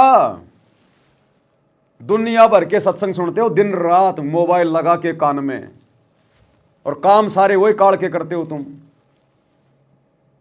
तो जब उसके थप्पड़ मार दिया गुरुजी ने, तो तुम्हें छोड़ेंगे क्या? तुम्हें छोड़ेंगे? अभी परीक्षा चल रही है, रिजल्ट आने दो, रिजल्ट में पता चलेगा तुमने क्या क्या गलतियां करी और क्या क्या उसका परिणाम आया है। अभी तो तुम्हें हम सत्सेवक गुरुद्रोही लग रहे हैं। अभी परीक्षा चल रही है, रिजल्ट आने दो, रिजल्ट में पता चलेगा कौन मेरिट में आया और कौन हो गया डिसमिस, और रिजल्ट पे पता चलेगा। बच्चा एक दूसरे को कहे तू फेल हो गया, तू पास हो गया, उससे बात नहीं बनती। वो तो जब रिजल्ट आएगा अखबार में तब पता चलेगा कौन फेल हुआ और कौन पास हुआ है। तो वर्तमान में जो बकवादे कर रहे हो ना, इन बकवादों का पता चलेगा आने वाले समय में। मालिन और सुल्तान को हिलकारे ले जाही, 2.5 लाख की पावड़ी, 1 पैसे का बेर, देख अदब सुल्तान को कैसी डारी मेर। कहते 2.5 लाख के जूती थी जिसमें लाल और हीरे पन्ने जुड़े हुए थे, और 1 पैसे का बेर। यानी मालन ने कहा कि बेर जो है 2.5 आने का शेर दूंगी, 2 आने के शेर। भूख लगी थी सुल्तान को, जो घर छोड़ कर चला, और सब त्याग दिए थे, कंबल लपेट रखी थी साल सा शरीर पर, और जूती पहन रहा था वो कीमती। भूखा मरे था तो उसने कहा बना बेर दे दे या दोनों जूती रख लेते, ये 2.5 लाख कीमत है। वो 2 अन्य के बेर, 1 शेर तुलवा लिया और जूती धर दी। तोलते समय 1 बेर पालड़े से नीचे गिर गया तराजू से। सुल्तान ने ठाया फटदेश, और मालन ने उसके ऊपर हाथ रख लिया कि मेरा है। सुल्तान का मेरा। परमात्मा कहते हैं देखा अदम सुल्तान ने कैसे छोड़ी मेरे, यानी के लालच छोड़ा। अरे लालच तो नौका नो दिन बैठा तू तो अंदर मन में वो बकवाद बता, ये नहीं विचार किया 2.5 लाख की पावड़ी जुत्ती डाल दी 1 पीसे के बेर के ऊपर, क्यों बकवाद करे है। तो ये सारी दोष अपन निकालना पड़ेगा। 2.5 लाख की जूतियां पैर में पैर रखी हैं, ऐसो आराम छोड़ के आ गया और राज्य छोड़ के आ गया, और 1 आने के बेर पे लड़ाई झगड़ा कर रहा है। अरे नालायक को, ये सतभक्ति देख के तो गुरुजी ने हमें देवताओं से भी उत्तम बना दिया। आज ब्रह्मा विष्णु महेश का भी इतना सम्मान नहीं है जितना आप और हमारा है भक्ति मार्ग में। और तुम नालायकों उन जाटों के पास पहुंच गए, उनकी धर्मशाला बनवा के गले में 2 फूलों की माला डलवा कर सम्मान प्राप्त करने के लिए। अरे अगर ये कर्म ही फोड़ने थे तो संगत से फुड़वा लेते, जगत वालों से क्यों फुड़वाए। अरे धनाना आश्रम में कर्म फुड़वा लेते, अपने हॉस्पिटल का उद्घाटन कर देते, नारियल वारियल फोड़ देते, और भक्तों के हाथ में 5-10 मालाएं पकड़ा देते, और कह देते कि भक्तों हम गुरुजी के दोनों लड़के नारियल फोड़ेंगे, और नारियल फोड़ते ही हमारे गले में माला डाल देना। अरे कर्म फुड़वाने लेते थे तो अपने घर में फुड़वा लेते, नालायको बाजार में जाके क्यों फुड़वाए। तो क्या छोड़ा तुमने। इसलिए गुरुजी कहते हैं राज त्यागना सहज है, सहज नारी का ने, ये मान बढ़ाई ईर्ष्या दुर्लभ तजनाइए। सतगुरु के दरबार में है ग्राहक कोटि अनंत, 4 चीज ये चाहते रिद्धि सिद्धि मान महंत। ये तो मान बढ़ाई के भूखे हैं, कोई एक आधा होता है सतगुरु के दरबार में जिनको भक्ति चाहिए, परमात्मा चाहिए, बाकी तो मान बढ़ाई वाले गधे हैं, गधे। और ये दिखाई दे गए। अगर परमात्मा ये परीक्षा ना लेता बरवाला कांड के बाद, कैसे पता चलता कि कितनी बड़ी गंदगी गुरुजी के बेटा बेटी में भरी है, गुरुजी के भाई में भरी है, इन कोऑर्डिनेटरों में भरी है। ये तो कति कोयले हैं, कोयले। कोयले को कितना घिस लो, काला काला आएगा। इनके अंदर बकवाद ही बकवाद है और कुछ नहीं है इनके अंदर। और कोयले की खान में भैया चाहे तुम कितना ही सावधानी बरत लो, तुम्हारे दाग लगेगा ही लगेगा। इन आश्रमों में कितना ही तुम भगत बन लो, तुम्हारी मर्यादा टूटेगी टूटेगी। कोयले की खान में कितना ही जतन करो, काजल का दाग भाई लागे ही लागे।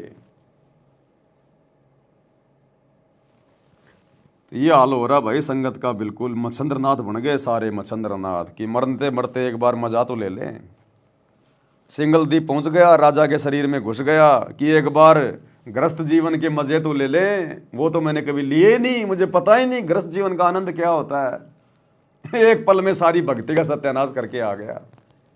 ले ले अब औरतों के मजे, ले ले राजा बन के रानी के मजे। सारी भक्ति डिस्चार्ज हो गई, निकल भी नहीं पा रहा था उस राजा के शरीर से मच्छंद्रनाथ। तो ले लो मजे जाटों की धर्मशाला बनवा के, ले लो मजे नरेंद्र मोदी की रैलियों में उसका थूक चाट के, ले लो मजे स्टेडियम बनवा के, ले लो मजे आरक्षण में बैठ के, ले लो मजे गैंगस्टरों की सीबीआई जांच का समर्थन करके, ले लो मजे अयोध्या में भंडारा लगवा के। तुम्हारी बैटरी डिस्चार्ज हो गई है। गधे बना के छोड़ेगा ये काल, गधे बना के। और कुमार भी कोई ऐसा देगा तुम्हें, हाँ, कि वो उधर से तो कुमार के मारेगे लठ उसकी कुमारी। अब कहते ना कि भाई कुमार का कुमारी पे तो जोर चलता नहीं, वो फिर वो गधे के मारता है। तो तुम्हें ऐसे कुमार के नीचे डालेगा गुरुजी, गधा बना के, जिस कुमार की कुमारी कुमार को रोज मारती हो। और वो कुमार फिर बाहर जाके गधे के मारेगा, फिर वो जोर वहां निकालेगा वो। तो तुम्हारे को तो गधा भी इसी क्वालिटी का बनाएगा ये परमात्मा। इतनी ऊंचा उठाना पड़ेगा अपनी बुद्धि को। संसारिक लोगों की तो वृत्ति ऐसी होती है, पर सब कुछ त्याग के तो परमात्मा कहते हैं उसका एक लगा थप्पड़, थप्पड़ तो असली रूप में आ गई। बोला भले आदमी के राज त्याग गया तने। फिर गुरुजी असली रूप में आ गए। पहले तो मालन बने हुए थे, बेर बेच रहे थे औरत बन के, फिर असली रूप में आ गए और एक थप्पड़ मारा उसके इब्राहिम के कि गधे तूने क्या छोड़ा। तो ये विचार करने की बात है, शिक्षा दे रहे हैं गुरुजी। किसी भी रूप में ये गुरु हमारी परीक्षा ले सकता है। किसी भी रूप में सामने से कोई जवान, कोई लड़की आ रही है, कोई बहन आ रही है, आकर्षक है। अब तुम्हें क्या पता कि वो तुम्हारा गुरु है, और तुम तो उसकी तरफ देखते रहोगे, अपनी भक्ति फोड़ लोगे अपने कर्म, और वो तुम्हारा गुरु है वो सामने से जो आ रहा हो। तुम्हें क्या पता, अब्राहिम को क्या पता ये मालन कौन है। ऐसे ही परीक्षा लेगा गुरु। तो जब भी कोई ऐसा विशेष कोई काल का दबाव महसूस हो, ऐसा कोई विशेष कोई आकर्षण किसी माँ में, किसी बहन में, किसी राह चलती हुई किसी औरत में, दूसरे के धन में, या वैसे भी हम लोग अपने जो अमल की बस में जा रहे हैं, खुले पैसे नहीं है, कंडक्टर थोड़ा सा जोर से बोलेगा, मैं कहां से लाऊं मैं इतने खुले पैसे, हर कोई मेरे को 500 का नोट दे रहा है, कहां से लाऊं मैं खुले।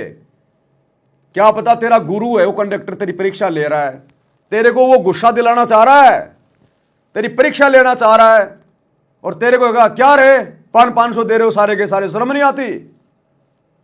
अब तुम कहोगे ज्यादा ना बोले, 500 लेना तो ले ले। अब गए काम से, गए काम से। जगत तो कुछ भी बोल सकता है भैया, कुछ भी बोलेगा जगत तो। ये किसी भी रूप में आके गुरु हमारी परीक्षा ले लेगा, किसी भी रूप में, कैसे भी।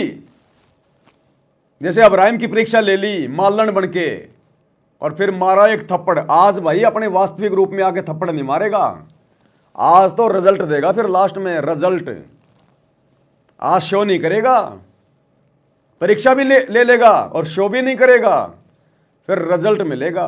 अब देख लो ना, गुरुजी का पूरा परिवार फैल, इनके कुकर्म बता रहे हैं ना भाई। जो गुरुजी के विधान से सत्संगों के विरुद्ध चलेगा वो फैल। पहाड़ जैसी बड़ी बड़ी गलतियां कर रही है, फैल। गुरुजी कुछ कह रहा है इनको? कुछ नहीं कह रहा, उल्टा इनको आशीर्वाद दे रहा। शाबाश बच्चों, मेरी आत्मा गदगद कर दी मेरी आत्मा गदगद कर दी। क्यों? क्योंकि मैं छटनी कर रहा था, तुम छट गए, गंदगी अपने आप छट गई, मेरी आत्मा गदगद कर दी तुमने। मुझे ज्यादा जोर ही नहीं लगाना पड़ा, मेहनत नहीं करनी पड़ी, बिना फिल्टर के कचरा साफ हो गया। तुमने खुद ही कर दी सारी कुबद, मुझे कुछ करना ही नहीं पड़ा। मेरी आत्मा गदगद कर दी बच्चों तुमने, मेरे हीरे मोती लाल छांट दिए तुमने, जो साथ संगति में दौड़ के चले गए। तो गुरुजी इसलिए कह रहे हैं कि बच्चों, मेरे को मेहनत नहीं करनी पड़ी, तुम्हारे साथ माथा पच्ची नहीं करनी पड़ी। मैं चुपचाप हिसार जेल में आके बैठ गया और तुम अपने आप ही कुकर्म कर करके अपने आप ही ये गंदगी दूर हो गई। तुमने मेरी आत्मा गदगद कर दी कि मेरे को नहीं बोलना पड़ा। अब ये समझ रहे हम आश्रमों में जो मिट्टी ढो रहे हैं, ये ईंटें ढो रहे हैं, हॉस्पिटल बना रहे हैं, आश्रम बना रहे हैं, इसलिए गुरुजी कह रहे हैं मेरी आत्मा गदगद कर दी। संत कहां बोलता है, क्या बोलता है, वो संत ही जानता है। तो क्या कह रहे हैं गुरुदेव? असली रूप में आ गए। बोला भले आदमी के राज त्याग गया तने, एक थप्पड़ तू मारा। तो राज अंदर ही लिए पर रहा है। अपनी भूल का एहसास हुआ, महाराज बहुत नीच सही हो मन, देख कितनी बकवास भरी है, बहुत बड़ी गलती होगी, दया करो। तो बच्चों, इस प्रकार आपने भी थोड़ा सा ऊंचा उठना पड़ेगा। परमात्मा के लिए छोटी मोटी बातों पर अड़ंगा नहीं अड़ाना चाहिए। संसारी लोगों की रीति किसी हो, पर अपनी धर्म नीति को आगे रखे। उसके कारण गुरुदेव कह रहे हैं सांसारिक लोगों की नीति कैसी भी हो, लेकिन भगत ने अपनी धर्म नीति को आगे रख के चलना चाहिए। धर्म नीति, भगत की धर्म नीति क्या है? गुरु जी का ज्ञान, गुरु जी के सत्संग, मर्यादा, ये भगत की धर्म नीति है, ये हमारा धर्म है। तुमने अपने धर्म की कर दी ऐसी की तैसी, सारे उल्टे काम कर करके, गुरु जी को दुखी करके, बकवादे करके, क्या बचेगा तुम्हारे पास में? बड़ी बातों पर अड़ंगा नहीं अड़ाना चाहिए। संसारी लोगों की रीति किसी हो, पर अपनी धर्म नीति को आगे रखे। उसके कारण आप ऊपर उठ जाओगे। गरीब 9 लख नानक नाद में 10 लख गोरख तीरे, लाख दत्त संगी सदा चरणों चरत कबीर।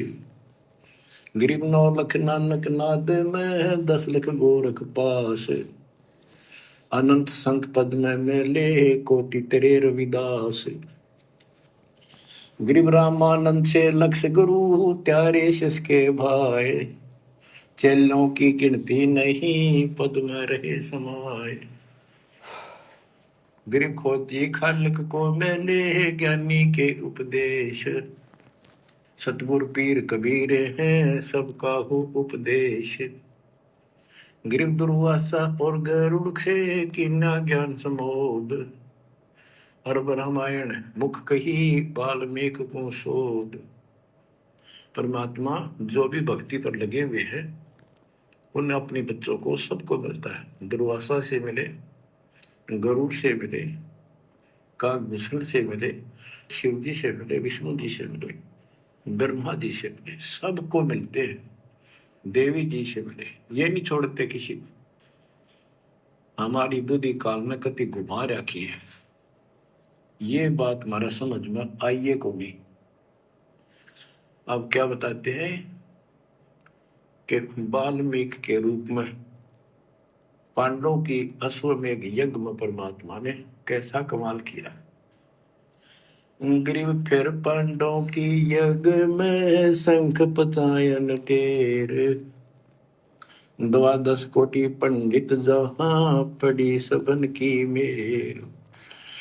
गरीब फिर पांडवों की यज्ञ में शंख पचायन टेर, 12 कोटि पंडित जहां पड़ी सबन की मेर। यानी सबकी मरोड़ निकल गई जब पांडवों के अश्वमेघ यज्ञ में परमात्मा ने सुपत रूप में, वाल्मीकि रूप में जाकर शंख बजाया। उसमें 12 करोड़ पंडित बैठे थे। गरीब 33 कोटि यज्ञ में आए, सहस 88 सारे, 12 कोटि वेद के वक्ता, सुपच का शंख बजारे। होय होय। कहते हैं पांडवों की यज्ञ में 33 करोड़ देवता, 88,000 ऋषि और 12 करोड़ वेद के कंठ से याद करने वाले, डेली पढ़ने वाले पंडित। वह उनसे वो काम सिद्ध नहीं हुआ। और सुपथ उस हरिजन शूद्र वाल्मीकि से वो शंख बजा। यानी भक्ति ये बताते हैं मनुष्य जीवन प्राप्त करके जाति से कोई लिंक नहीं मौलिक का, ना किसी मजहब धर्म से। वो परमात्मा की भक्ति सच्ची हो, उससे सब कुछ प्राप्त होता है। गरीब फिर पंडों के यज्ञ में शंख पंचायन टेर, 12 कोटि पंडित जहां पड़ी सबन की मेर। गरीब करी कृष्ण भगवान को शरणामृत से प्रीत, शंख पंचायन जब बजा लिया द्रौपदी सीत। कहते हैं उस वाल्मीकि के चरण धोके श्री कृष्ण जी ने पिया और द्रौपदी ने पिया, जब जाकर शंख बजा। गरीब 12 कोटि पंडित जहां और ब्रह्मा विष्णु महेश, शरण लिए जगदीश को जिसको रटता शेष। गरीबदास जी कह रहे हैं कि 12 करोड़ पंडित थे वहां पर, ब्रह्मा विष्णु महेश, और कृष्ण जी ने उस वाल्मीकि के चरण छुए, शरणामृत पिया, जिसको शेष नाग भी जिसकी पूजा करता है। इनका सबका चौंध लाग रही है। शेष नाग भी श्री कृष्ण को भगवान मान रहा है, विष्णु जी को। और अब आपको पता भगवान है कौन, तो जैसे भी जिसको तुम संपूर्ण शक्तिमान बैठे हो, उससे भी काम ना बढ़े। हर एक बाल में एक छोटी जाति वाले से, और वो शंख बज गया, अनमोल काम हुआ। अब बच्चों ये विचार करो कि जिनको हम भगवान मानते थे ये सारा फेल हो गए परमात्मा कबीर जी के सामने। गुरुदेव कह रहे हैं 12 करोड़ ब्राह्मण वेदों के ज्ञाता, 9 नाथ 84 सिद्ध, 88,000 ऋषि, सूक्ष्म रूप में ब्रह्मा विष्णु महेश, आम प्राणियों की गिनती नहीं, 56 करोड़ यादव, खुद श्री कृष्ण पांडवों की यज्ञ में बैठे थे, किसी से भी शंख नहीं बजा।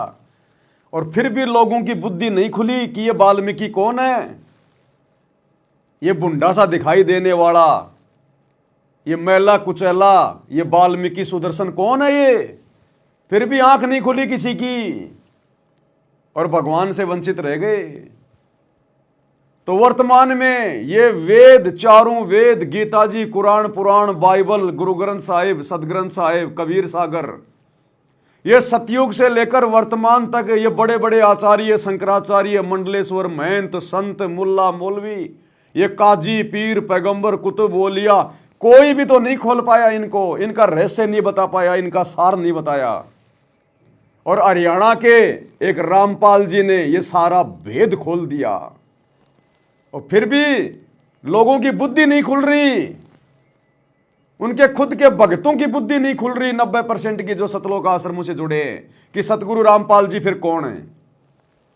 क्या मां के गर्भ से जन्म लेके आने वाला एक आम प्राणी होगा। फिर भी भक्तों की आंख नहीं खुल रही, अपने गुरु में परमात्मा नजर नहीं आ रहा, कबीर जी नजर नहीं आ रहा, हरियाणा का रामपाल जाट ही दिखाई दे रहा है, अपने जैसा मानुस ही समझ रहे हैं, मां के गर्भ से जन्म लेकर आया हुआ मान रहे हैं। तो भैया जिस प्रकार द्वापर में वो बड़े बड़े पंडित मान बड़ाई में आके धोखा खा गए और भगवान को नहीं पहचान पाए, नहीं तो चरण पकड़ लेते उसी समय, आत्म कल्याण हो जाता, गधा कुत्ता नहीं बनना पड़ता उनको, आज पिछली पीढ़ी में ला छोड़ता परमात्मा। तो इसी प्रकार वर्तमान में पिछली पीढ़ी में आकर भी हम भक्तों की आंखें नहीं खुल रही, ऐसे समर्थ गुरु को नहीं पहचान रहे, भगवान को नहीं पहचान रहे, जिन्होंने पूरी दुनिया के धर्म ग्रंथ खोल के रख दिए, पूरे अध्यात्म को खोल के रख दिया। ब्रह्मा विष्णु महेश की जन्म और मृत्यु बता दी, इनकी आयु बता दी, अक्षर पुरुष तक की बता दी, जिसके बारे में कोई जानता भी नहीं था। पूरी सृष्टि रचना खोल दी, ऊपर के चारों लोक खोल दिए। साहेब ने भेद दिया सब खोला अपनी सतलोक राजधानी का। और फिर भी अपने जैसा मां के गर्भ से जन्म लेकर आए हुआ मानुष मान रहे हैं। इसलिए तो गरीबदास जी बार बार कह रहे थे कि गलती मत करना, गुरु मानुष कर जानते वो नर के ये अंधे, ओए दुखी संसार में आगे यम के फंदे। तो सौभाग्य सत्सेवक भाई बहनों का, जिन्होंने अपने गुरु जी को पहचान लिया, अपने गुरु को परमात्मा मान लिया, कबीर देव मान लिया, और नकली कबीर देव की फोटो फाड़ फाड़ के फेंक दी, दाढ़ी मूंछ वाले नकली कबीर की। ना जून के महीने में उसका कबीर प्रकट दिवस मनाते हम। तो पहचाना किसने है? केवल सत्सेवकों ने। कहते हैं गरीब द्वादश कोटि पंडित जहां और ब्रह्मा विष्णु महेश, शरण दिए जगदीश ने जिसको रटता शेष। गरीब वाल्मीकि के बाल सम नाही तीनों लोक, सुर नर मुनिजन कृष्ण समेत पंडो पाई पोख। बच्चों, ये आप महाभारत में भी सुना करते पहले हम खूब, और ये क्या करते, प्रश्न तो उठाया करते, कृष्ण जी से शंख नहीं बजा और उस वाल्मीकि सुपर सुदर्शन से कैसे बच गया। तो वो हमारे धर्म गुरु जैसा उत्तर देते हम उन्हें सच्चा मान लिया करते, सत्य है, क्योंकि स्वयं ज्ञान नहीं था। वो कहा करते थे कि सुदर्शन उनका परम भगत था। भगवान भगत को महिमा देते हैं। ये तो ये भाव दिमाग में, 33 करोड़ देवता, 88,000 ऋषि, ब्राह्मण 12 करोड़, क्या उनमें उसका कोई भगत नहीं था? श्री कृष्ण ने खा ली रोटी, शिव जी ने खा ली, ब्रह्मा जी ने भोजन पा लिया। ये तो यही भाव बात समझ में यह कहानी के थी।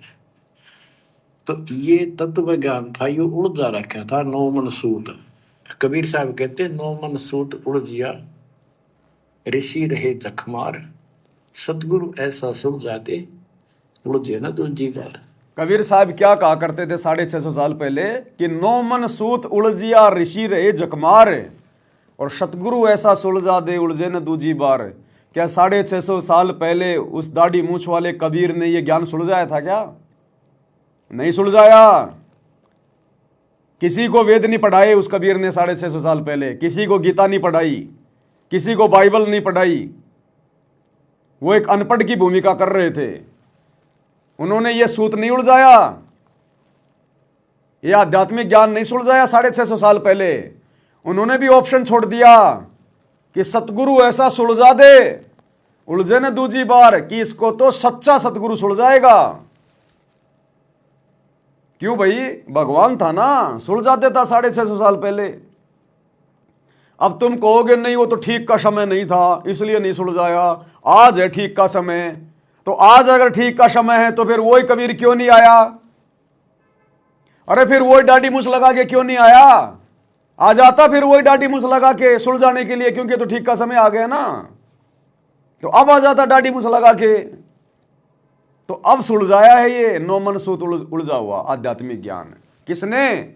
सतगुरु रामपाल जी ने। जिस आध्यात्मिक ज्ञान को वो दाढ़ी मूछ वाला कबीर भी नहीं सुलझा पाया 650 साल पहले, उस ज्ञान को आज सतगुरु रामपाल जी ने सुलझाया। इसलिए करें सतगुरु ऐसा सुलझा दे उलझे न दूजी बार। तो सतगुरु की भूमिका कौन करता है? कबीर भगवान।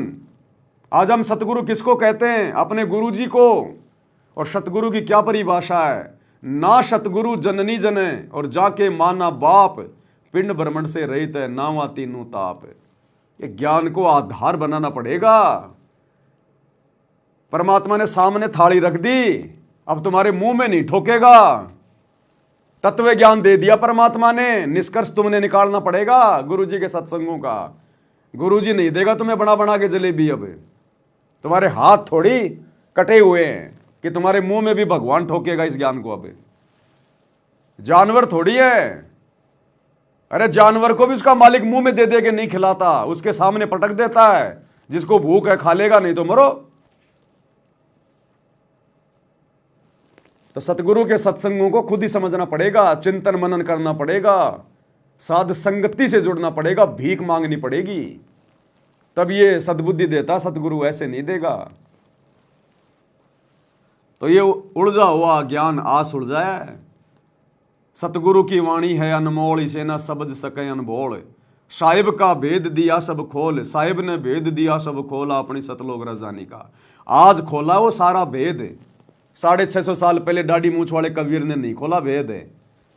उस समय तो मना कर दिया था कि धर्मदास मेरी लाख दुआई, ये मूल ज्ञान कहीं बाहर न जाई, कि इस मूल ज्ञान किसी को मत बताना।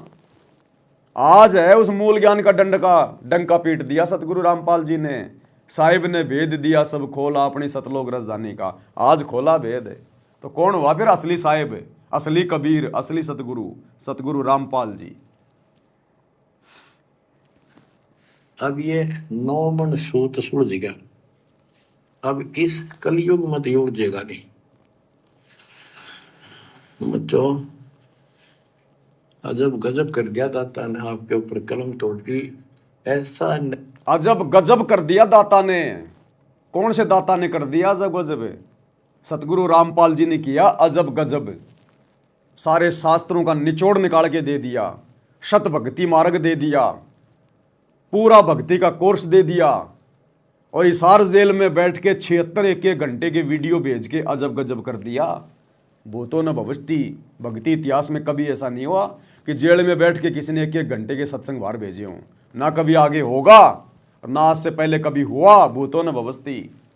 तो अजब गजब किसने कर दिया? सतगुरु रामपाल जी ने किया, वो दाढ़ी मूछ वाले नकली कबीर ने नहीं किया।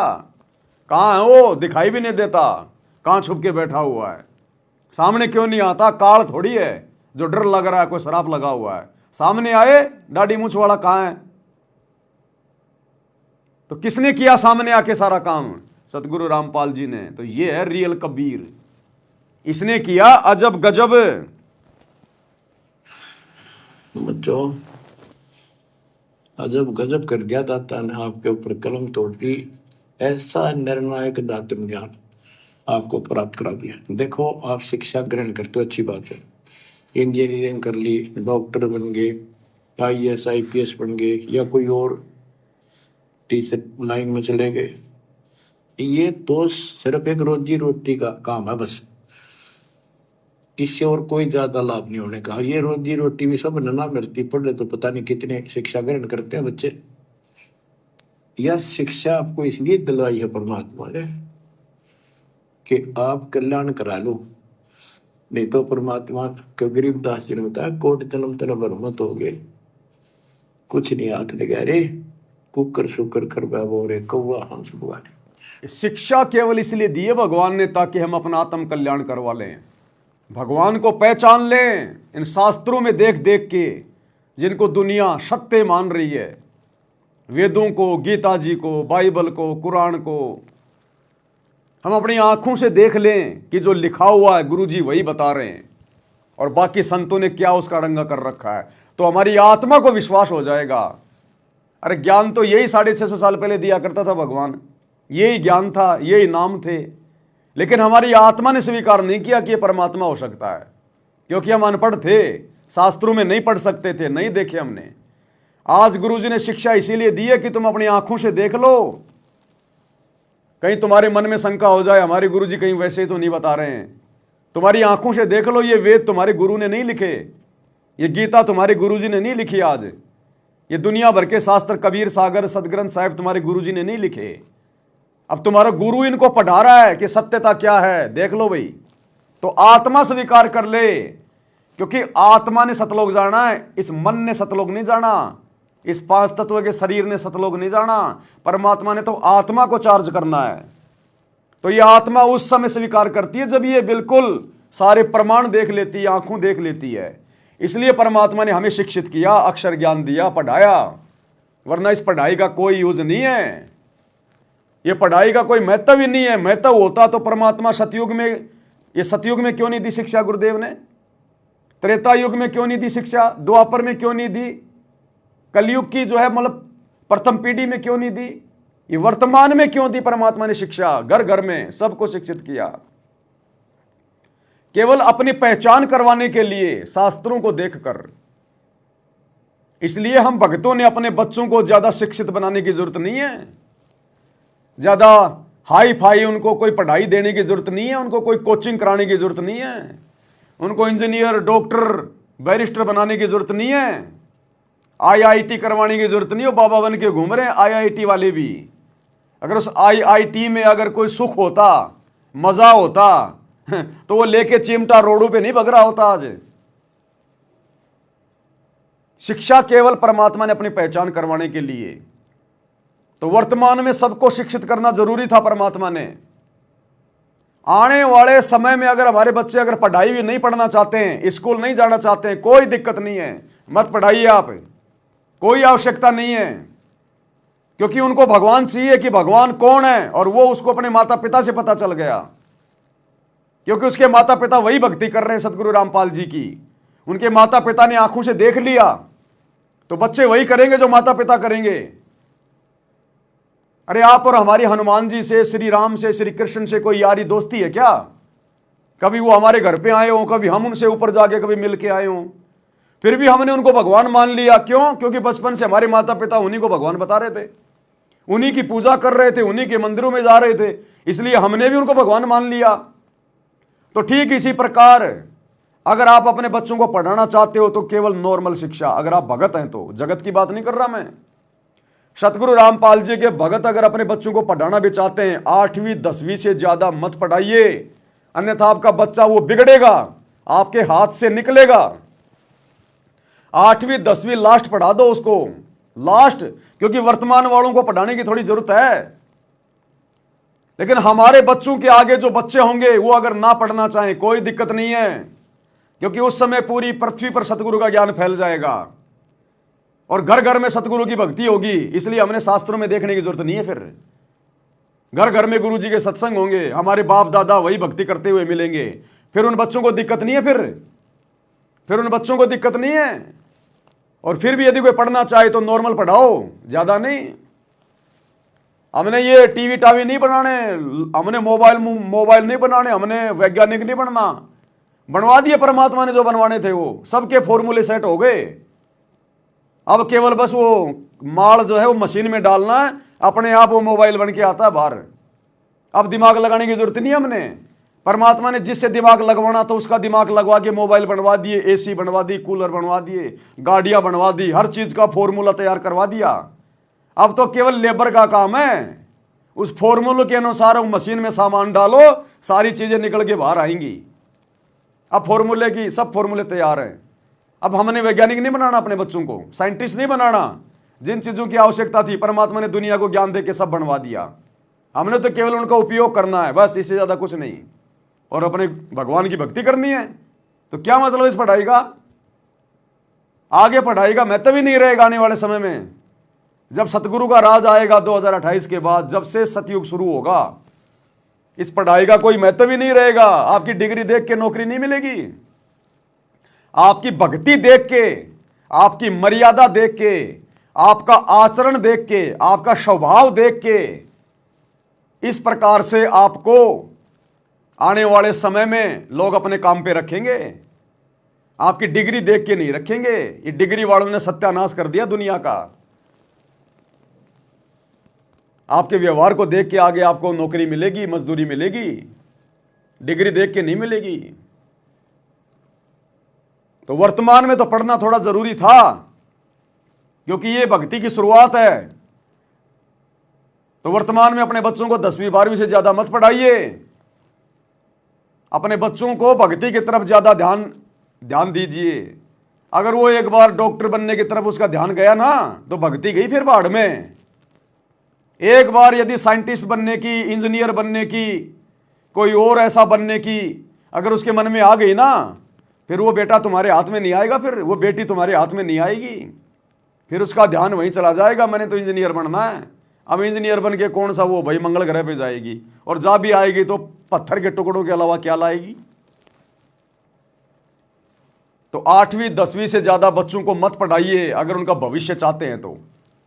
हाँ, यदि अपना बाप बनाना चाहते हैं कि आगे चल के खुद भी भक्ति ना करे और हमारे को भी भक्ति से दूर करे, बकवाद करे तो भाई उसको बनाओ तुम बैरिस्टर, बनाओ उसको तुम जज बनाओ, वकील बनाओ, फिर उसको लगाओ दिमाग फालतू की बातों में। तो 8वीं 10वीं से ज्यादा नहीं। और आने वाले समय में 20 30 40 50 साल के बाद तो बच्चों को पढ़ाने की भी जरूरत नहीं है, पढ़ाने की भी सिर्फ भक्ति की जरूरत है, वो तो बचपन से भक्ति पे लगेंगे। तो इस प्रकार से ये नित्य नियम तो अपने आप याद हो जाते हैं, अपने आप ही। वो रोजाना पुस्तक लेके नित्य नियम करेगा ना, चाहे स्कूल भी मत भेजो उसको, वो सारे शब्द याद हो जाएंगे। आज भक्तों के घरों में जो छोटे छोटे बच्चे भक्ति बोध हाथ में लेके तीनों समय की आरती करते हैं ना, 8वीं 10वीं के बच्चे भी उतनी सिद्ध, 8वीं 10वीं के बच्चे भी उतनी शुद्ध हिंदी नहीं बोल सकते, इतनी फास्ट हिंदी नहीं पढ़ सकते जितना भक्तों के घरों में छोटे छोटे बच्चे भक्ति बोध लेके पढ़ रहे हैं। क्योंकि उनका रोजाना का नियम है, रिहर्सल है। अरे स्कूल में क्या कराया जाता है? वो हिंदी पढ़ाएंगे, क ख ग क ख ग, हम भी तो वही पढ़ रहे हैं। गिरि पर पट्टन वह परलोक है, अदली सतगुरु सार, भक्ति हेत से उतरे पाया हम दीदार। तो बच्चे को आएगा ना समझ में कौन सा शब्द मैं क्या बोल रहा हूं। तो नॉर्मल पढ़ाओ, 8वीं 10वीं पढ़ाओ, इससे ज्यादा नहीं, ताकि बस उसको थोड़ा बहुत व्यावहारिक ज्ञान हो जाए, थोड़ा बहुत उसको जो है पढ़ना लिखना आ जाए, इससे ज्यादा नहीं। अब आजकल के माता पिता ने बच्चों को बेटा पढ़ पढ़ पढ़, अपने बच्चों से अपने सारी उम्मीदें लगा लेते हैं कि बस मेरा भविष्य तो मेरे बेटे के ऊपर है। कोचिंग में भेज दिया, कहीं कोटा भेज दिया, कहीं लंगोटा भेज दिया, और आए दिन वो राजस्थान के कोटा में जहां पर बच्चे कोचिंग के लिए जाते हैं, आए दिन फांसी लगा लगा के मर रहे हैं वो बच्चे, आए दिन फांसी लगा लगा के, बिना भक्ति के। उनको बचपन से एक ही चीज बताई, पढ़ पढ़ पढ़। माँ बाप ने भी अपनी जमीन बेच दी, पैसा उधार ले लिया, ले पढ़ पढ़, तेरे पीछे हमारा भविष्य है। अब वो बच्चे के सिर पे 2.5 किलो बोझ रखा है कि मैं फेल हो गया, नौकरी नहीं लगा, मेरे माँ बाप का क्या होगा, जमीन बेच दी, ये कर दिया, इतना पैसा लगा दिया। वो फांसी खा खा के मर रहे कोचिंग में, कोटा में पढ़ने वाले बच्चे, क्योंकि भक्ति के ना उनके माँ बाप नजदीक, ना वो बच्चे नजदीक, ना उनको ज्ञान, उसे नौकरी को ही सब कुछ मान लिया। अरे तुमने पढ़ा लिया लिखा लिया, तेरा बेटा नौकरी भी लग गया और 2 महीने बाद में एक्सीडेंट में मर गया, अब क्या नौकरी बचा लेगी क्या? वो नौकरी उसके एक्सीडेंट को बचा लेगी क्या? बीमारी से मरना हो, वो नौकरी बचा लेगी उसको? भगवान बचाएगा, भक्ति बचाएगी। तो ये शिक्षा तो एक बकवाद है, बकवाद। शिक्षा ने केवल इंसान को रिश्वतखोर बना दिया, भ्रष्टाचारी बना दिया, चतुर बना दिया, धोखेबाज बना दिया, मिलावटखोर बना दिया शिक्षा ने इंसान को। हमारे बाप दादा शिक्षित थे क्या? BA MA कर रखी थी क्या? अनपढ़। और आज जो बहुत ज्यादा जो पढ़े लिखे हैं, लाखों रुपया महीने का कमा रहे हैं, वो भी इतनी शांति से जीवन नहीं जी रहे जितना हमारे अनपढ़ बाप दादा जीवन जी के चले गए। जितनी खुशहाली, जितनी शांति उनके जीवन में थी, आज यहां के प्रधानमंत्री के जीवन में भी नहीं है। तो शिक्षा तो केवल भगाती है, इधर उधर गधा बना के रखती है, गधा उल्टे काम करवाती है, कर्म फुड़वाएगी। तो शिक्षा का भी थोड़ा बहुत यदि कोई फायदा उठा रहा है तो भगत उठा रहा है, भगवान को पहचान के, शास्त्रों को देखकर। ये शिक्षा परमात्मा ने ये BA MA इंजीनियर डॉक्टरी फॉक्टरी, ये मोटी मोटी पुस्तकें नहीं पढ़ने के लिए बनवाई। ये शिक्षा परमात्मा ने सदग्रंथों को पढ़ने के लिए बनवाई थी। सदग्रंथ तो गए बाढ़ में, दुनिया तो इतनी मोटी मोटी कोचिंग की किताब लाएगी, सारा रात वो बच्चे लगे रहेंगे पन्ने पलट पलट के, सामान्य ज्ञान, फलाना देश का राष्ट्रपति कौन है, फलाने का प्रधानमंत्री कौन, सबसे बड़ा गधा कौन, सबसे बड़ी चिड़िया कौन, उस देश का राष्ट्रीय पक्षी कौन। क्या काम आएंगे तेरे ये? फलाना देश का राष्ट्रीय पक्षी कौन है, राष्ट्रीय पशु कौन है, दुनिया में सबसे लंबा आदमी कौन है, तेरे घर में क्या वो बाजरा बोने आएगा? तो ये फालतू के सामान्य ज्ञान, फालतू का उल्टा ज्ञान दुनिया भर का। कर्क रेखा की लंबाई कितनी है, मकर रेखा की लंबाई कितनी है, क्या करेगा? कपड़े सुखाएगा उसके ऊपर, क्या काम आई तेरे वो कर्क रेखा, वो मकर रेखा? दुनिया भर का ज्ञान उल्टा, केवल 2 टाइम की रोजी रोटी के लिए। और दुनिया में पूछ लो किसी से कि भाई नेकी कौन थी, नेकी कौन थी, सेव कौन था, किसी को नहीं पता। और ये पता लगे बिना मोक्ष नहीं होगा। और ये पता करने के लिए आपने सतगुरु रामपाल जी से जुड़ना पड़ेगा, भक्ति लेनी पड़ेगी। इस भक्ति से मोक्ष होगा। इस मनुष्य जीवन को प्राप्त करने का टारगेट केवल डॉक्टर बनना नहीं है, पैसे कमाना नहीं है, इंजीनियर बनना नहीं है, मंत्री प्रधानमंत्री बनना नहीं है, बड़ी बड़ी कोठी बनाना नहीं है। मरने के बाद में उस कोठी के नीचे तेरे को कोई छाया में नहीं बैठने देगा जब तू कुत्ता बन के आएगा वापस। वो पढ़ाई पुढ़ाई कोई काम नहीं आएगी फिर, जो तुमने अपने जीवन के 20 साल तुमने बर्बाद कर दिए इंजीनियर बनने में। मरने के बाद में वो पढ़ाई फिर भूल जाएगा सारी, फिर नए तरीके से पढ़ना पड़ेगा जब कभी तेरा मनुष्य जन्म होगा। कह ख गए क्यों, कहाँ गई हो तेरी पढ़ाई? और पिछले जन्म में तू तो जज था, तूने तो बहुत जो तूने वो जो है पढ़ाई करी थी। अब मरने के बाद अगले जन्म में कुत्ता बनेगा, फिर गधा बनेगा। कहाँ गई हो पढ़ाई? एक अक्षर भी याद नहीं तेरे को आज। तो ये धोखा है, धोखा। ये शिक्षा भी एक धोखा है।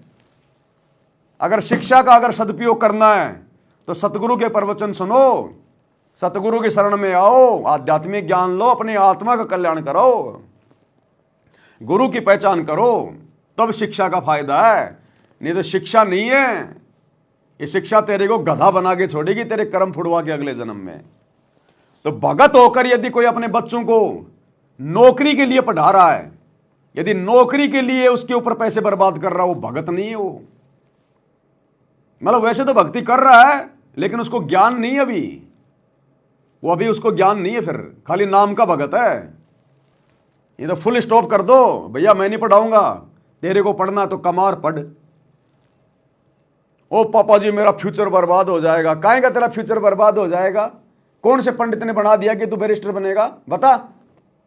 और तेरे भाग्य में लिखा है, और तेरा बाप अगर नहीं पढ़ाएगा तो क्या तू बनेगा नहीं? जिन बच्चों के माता पिता मर जाते हैं उनको जन्म देते ही, वो बच्चे आज वकील बन के बैठे हैं, जज बन के बैठे हैं, वो माँ बाप ने बनाया क्या? तो तेरे भाग्य में होगा तो बन जाएगा। बाकी मैं तो नहीं पढ़ाने वाला भाई। 8वीं 10वीं पढ़ा दी, कोई काम धंधा करना तो कर, नहीं तो खेत में काम कर, अपनी भक्ति कर, इससे ज्यादा नहीं। और तेरे भाग्य में तो फिर पढ़ जा, बन जा, फिर मेरे से हाथ जोड़। मैं तो 2 पैसे कमाता हूं, अपने भगवान की भक्ति में लगाऊंगा, अपने दान धर्म में लगाऊंगा। तेरी फालतू में शिक्षा में लगा कि मुझे क्या मिलेगा?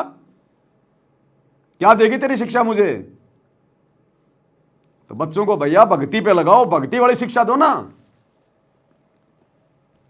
स्कूल में भेजते हैं, 8 घंटे स्कूल में पढ़ते हैं, 2-4 घंटे वो घर पे लगे रहते हैं, और अब 1 घंटे अपने बच्चों से माला भी नहीं करवाते। 1 घंटा बैठा के अपने बच्चों को माला भी नहीं करवा रहे, और स्कूल में 8-8 घंटे पढ़ा रहे हैं।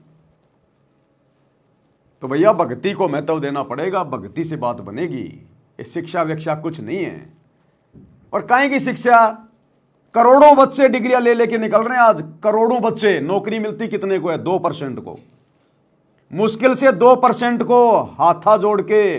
कहीं पे कोई पैसा देना पड़ रहा है, कहीं पे कोई जैक लगाना पड़ रहा है। 100 में से 2 बच्चों को नौकरी मिल रही है।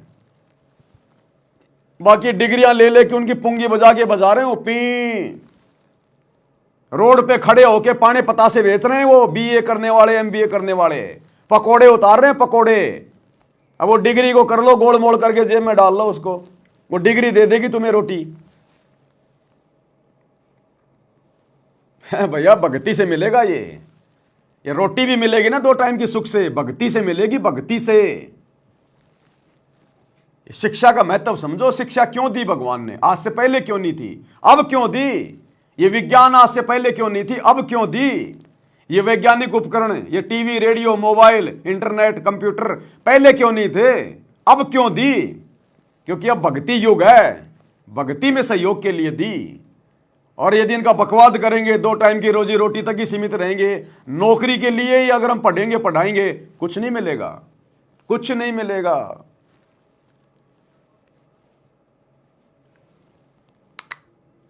गरीबदास जी ने बताया, कोट जन्म तेरा बरमत हो गए, कुछ नहीं हाथ लगा रे, कुकर शुकर कर बाबो रे, कौआ हंस बुआरे। कोटि जन्म तू राजा की ना मिटी न मन की आशा, भिक्षक होकर दर दर घूमा मिला ना निर्गुण रासा। इंद्र कुबेर ईश की पदवी, ब्रह्मा वर्ण धर्म राया, विष्णुनाथ के पुर को जाकर तो फिर पूछा।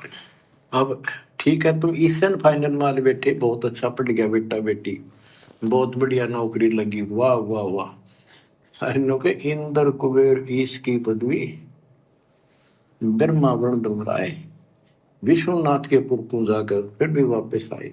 आज तो छोटी मोटी कोई नौकरी लग गया, कोई चपड़ासी लग गया, कोई प्रिंसिपल लग गया, कोई डॉक्टर बन गया। अरे गुरुजी कह रहे नालायको, तुम तो ब्रह्मा विष्णु महेश तक बन चुके हो। अब ये छोटी मोटी ये नौकरियां प्राप्त करके अपने आप को तुम धन्य मान रहे हो। मेरा बेटा नौकरी लग गया, फूला नहीं समारा, मिठाइयां बांट रहा है। और वो गधा कितनी बार बन लिया वो बेटा बेटी, वो गधी कितनी बार बन ली वो बेटा बेटी, वो याद नहीं है। और कोटि जन्म तू राजा की ना मिटी न मन की आशा, करोड़ों बार राजा बन लिए। अरे आज तो नौकरी कर रहे हो, करोड़ों जन्म तुम राजा के प्राप्त कर चुके हो, ब्रह्मा विष्णु महेश के तुम जन्म प्राप्त कर चुके हो। अब बिना ज्ञान के कुछ याद नहीं है, कुछ पता नहीं है। आज कोई चपड़ासी लग जाए तो पता नहीं सीना फुला लेता है, मैं तो चपड़ासी लग गया है, मांझने तो कफ ही है बेटा, बन जाए तू कुछ भी। नौकरी नौकरी है, नौकरी यानी गुलामी। नौकरी नौकरी है, दूसरे के अधीन रहना वो गुलामी है। गरीब 3 लोग का राज, जय जीव को कोई दे, लाख बधाई क्या करे जो नहीं नाम देते। एक छोटी सी पोस्ट या पद या मंत्री, मुख्यमंत्री, प्रधानमंत्री बन गया, छड़ दे गल्ला कुछ ना दे रहा इन बातों में। एक गुरुजी कह रहे हैं अगर प्रधानमंत्री भी बन गया तू, देश का राष्ट्रपति भी बन गया, तो भी छोड़ दे गल्ला, कुछ नहीं है। अगले जन्म में गधापति बना मिलेगा बिना भक्ति के। एक हरि की भक्ति बिन राजा गधा होए, माटी लदे कुम्हार की घास न डाल कोई। अब बताओ फिर वो डॉक्टर इंजीनियर फलाना देखना, इनकी तो औकात क्या है। जब मरने के बाद में भक्ति ना करने वाला राजा भी गधा बनता है, तो छोटी मोटी नौकरियां करके तुम क्या सीना फुला रहे हो। तो ज्ञान की कमी है भाई। मंत्री, मुख्यमंत्री, प्रधानमंत्री बन गया, छड़ दे इन गल्ला कुछ ना दे रहा इन बातों में। एक कोडी का जीव नहीं जिसके पास सच्ची भक्ति नहीं। आपके ऊपर जो मालिक ने कृपा कर दी, पुण्यात्मा हो, आप सामान्य आत्मा नहीं हो। 27 साल हो गए यही आवाज, यही परमात्मा की महिमा गुणगान करते करते। परमात्मा का कुत्ता हूं मैं, उसका निर्देश है, आदेश है, इसलिए आप धनियों को जगा रहा हूं, भौंक रहा हूं।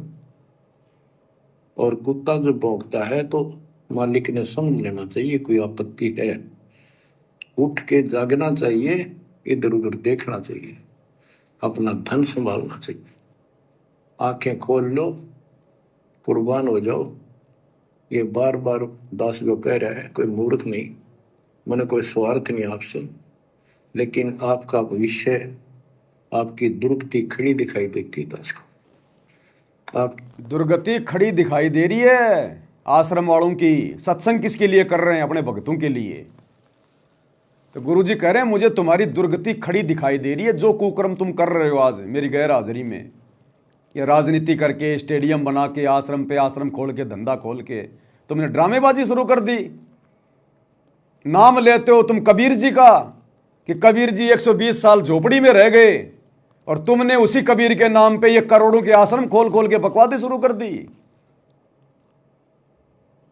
उस कबीर के नाम पे आश्रम खोल दिया, करोड़ों का ड्रामेबाजी कर रहे हो, और कबीर का झोपड़ा बना दिया साइड में, और लिख दिया कबीर जी शिक्षा दे रहे हैं सूत काट के कि हमने एक सामान्य जीवन जीना चाहिए। वो 300 करोड़ का धनाना आश्रम क्यों खोल दिया भाई?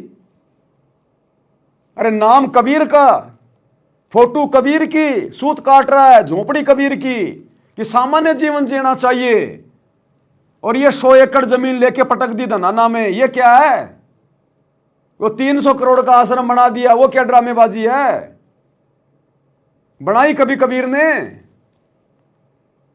तो ये है ड्रामेबाजी। तो गुरुजी कह रहे हैं मैं सारा देख रहा हूं, तुम्हारा नौटंकी सब कुछ है। गुरुदेव कह रहे हैं तुम्हारी दुर्गति मुझे दिखाई दे रही है, तुम्हारा भविष्य जो तुम ये बकवादे कर रहे हो, गंदी राजनीति, स्टेडियम, आरक्षणबाजी, आश्रमों में ड्रामेबाजी, भक्ति तुम करते नहीं, सत्संग तुम सुनते नहीं, दुनियादारी निभा रहे हो, यारी दोस्ती निभा रहे हो, बकवादे कर रहे हो, मर्यादा सबने तोड़ रखी है। तो गुरुजी कह रहे हैं मुझे सब दिखाई दे रहा है तुम्हारा। तुम्हारी दुर्गति खड़ी दिखाई दे रही है। मैंने कोई स्वार्थ नहीं आपसे, लेकिन आपका भविष्य, आपकी दुर्गति खड़ी दिखाई देती दास को। आपकी ऐसी बिरान माटी असंग बार होली, कुत्ते कदे सूर बनकर धक्के खाए आपने। अब भी डर नहीं लगता। अब तो ये नशा उतर जाना चाहिए आप लोगों का। क्या ये मैं भी बोलने जाऊं तुम सुने जाओ, या भेड़ वाले बीन मत बनाइयो इसने। क्या कह रहे हैं गुरुदेव? किसको कह रहे हैं? अपने भक्तों को कह रहे हैं कि मैं बोलने जाऊं, यानी मैं जेल से बैठ बैठ के सत्संग बोले जाऊं और तुम सुनते चले जाना, अनुसरण कोई इसके ऊपर जो है करना मत। तो कहते हैं भेड़ वाली बीन मत बनाओ इसको। जो कह रहा हूं ना उस पर अमल कर लो, ये बकवादें छोड़ दो जो तुम कर रहे हो। ये असंग बार होली, कुत्ते कदे सूर बनकर धक्के खाए आपने। अब भी डर नहीं लगता। अब तो ये नशा उतर जाना चाहिए आप लोगों का। क्या ये मैं भी बोलने जाऊं तुम सुने जाओ, या भेड़ वाले बीन मत बनाइयो इसने। इसका कुर्बान हो, जकड़े जाओ मालिक के साथ, लिपट जाओ, कुर्बान हो जाओ। ये कहने सुन की बात नहीं, ये कर पाठ। क्या गरीबदास जी मूर्ख थे इतना मोटा ग्रंथ लिखा? क्या भगवान को लालच था आपसे जो 120 वर्ष तक हमारे बीच में इस गंदे लोक में कष्ट उठाया? आप उसके बच्चे हो, आप उसकी आत्मा हो। वो हमारा बाप है, वही माँ है, वो सब कुछ है, वो भाई है, वही बहन है। तुम्हें माता च पिता, तुम्हें बंधु च सखा, तुम्हें विद्या च द्रविणम, विद्या और धन दाता तू ही है।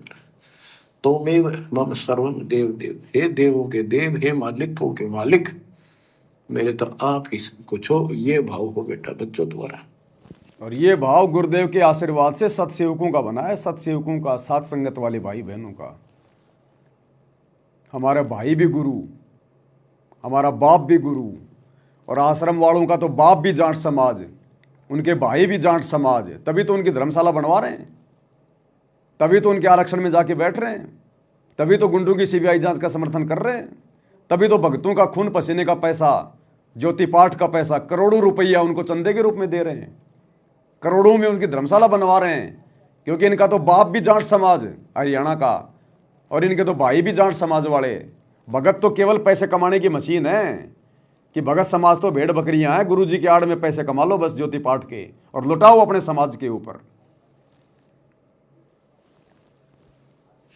ये वो पिता है, ये बाप भी यही है, माँ भी हमारा यही है, ये हमारा भाई भी यही है, सच्चा साथी सखा फ्रेंड भी यही है।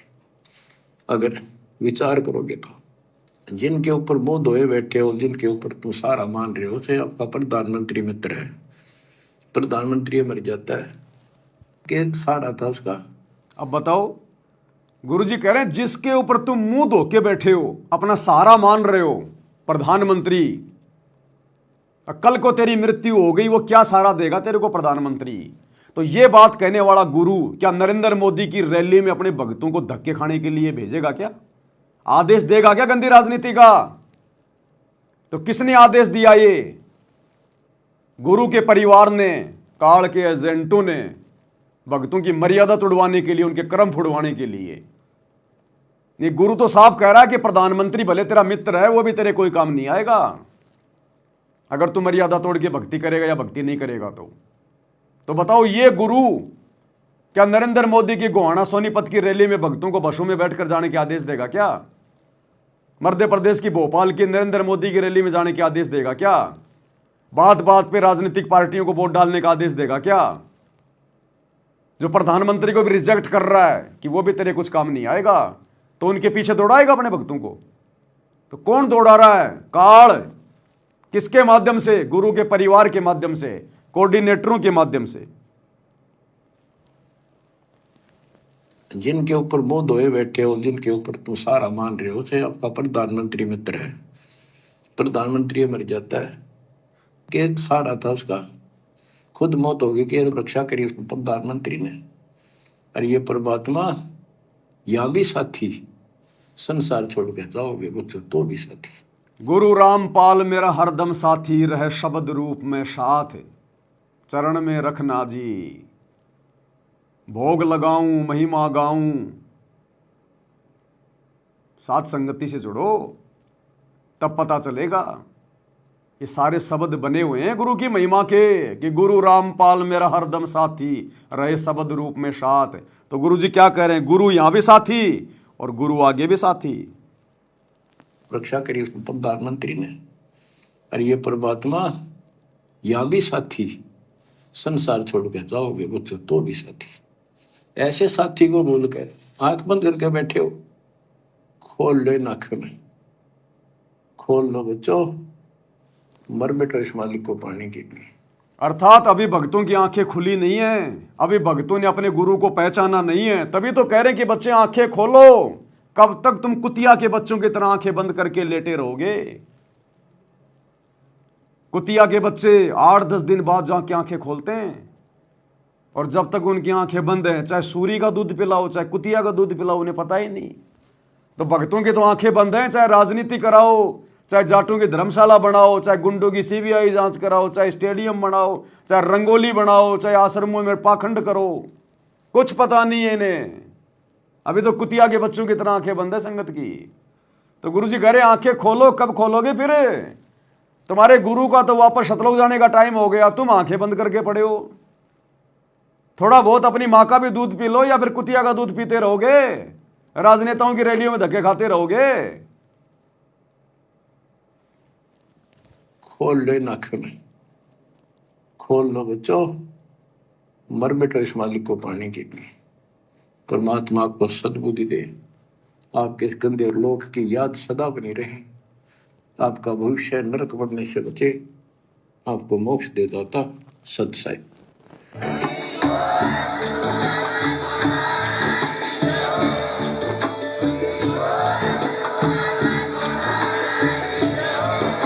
भाई जो गुरु बचन पे डट गए, कट गए फंद 84 के, कट गए फंद 84 के।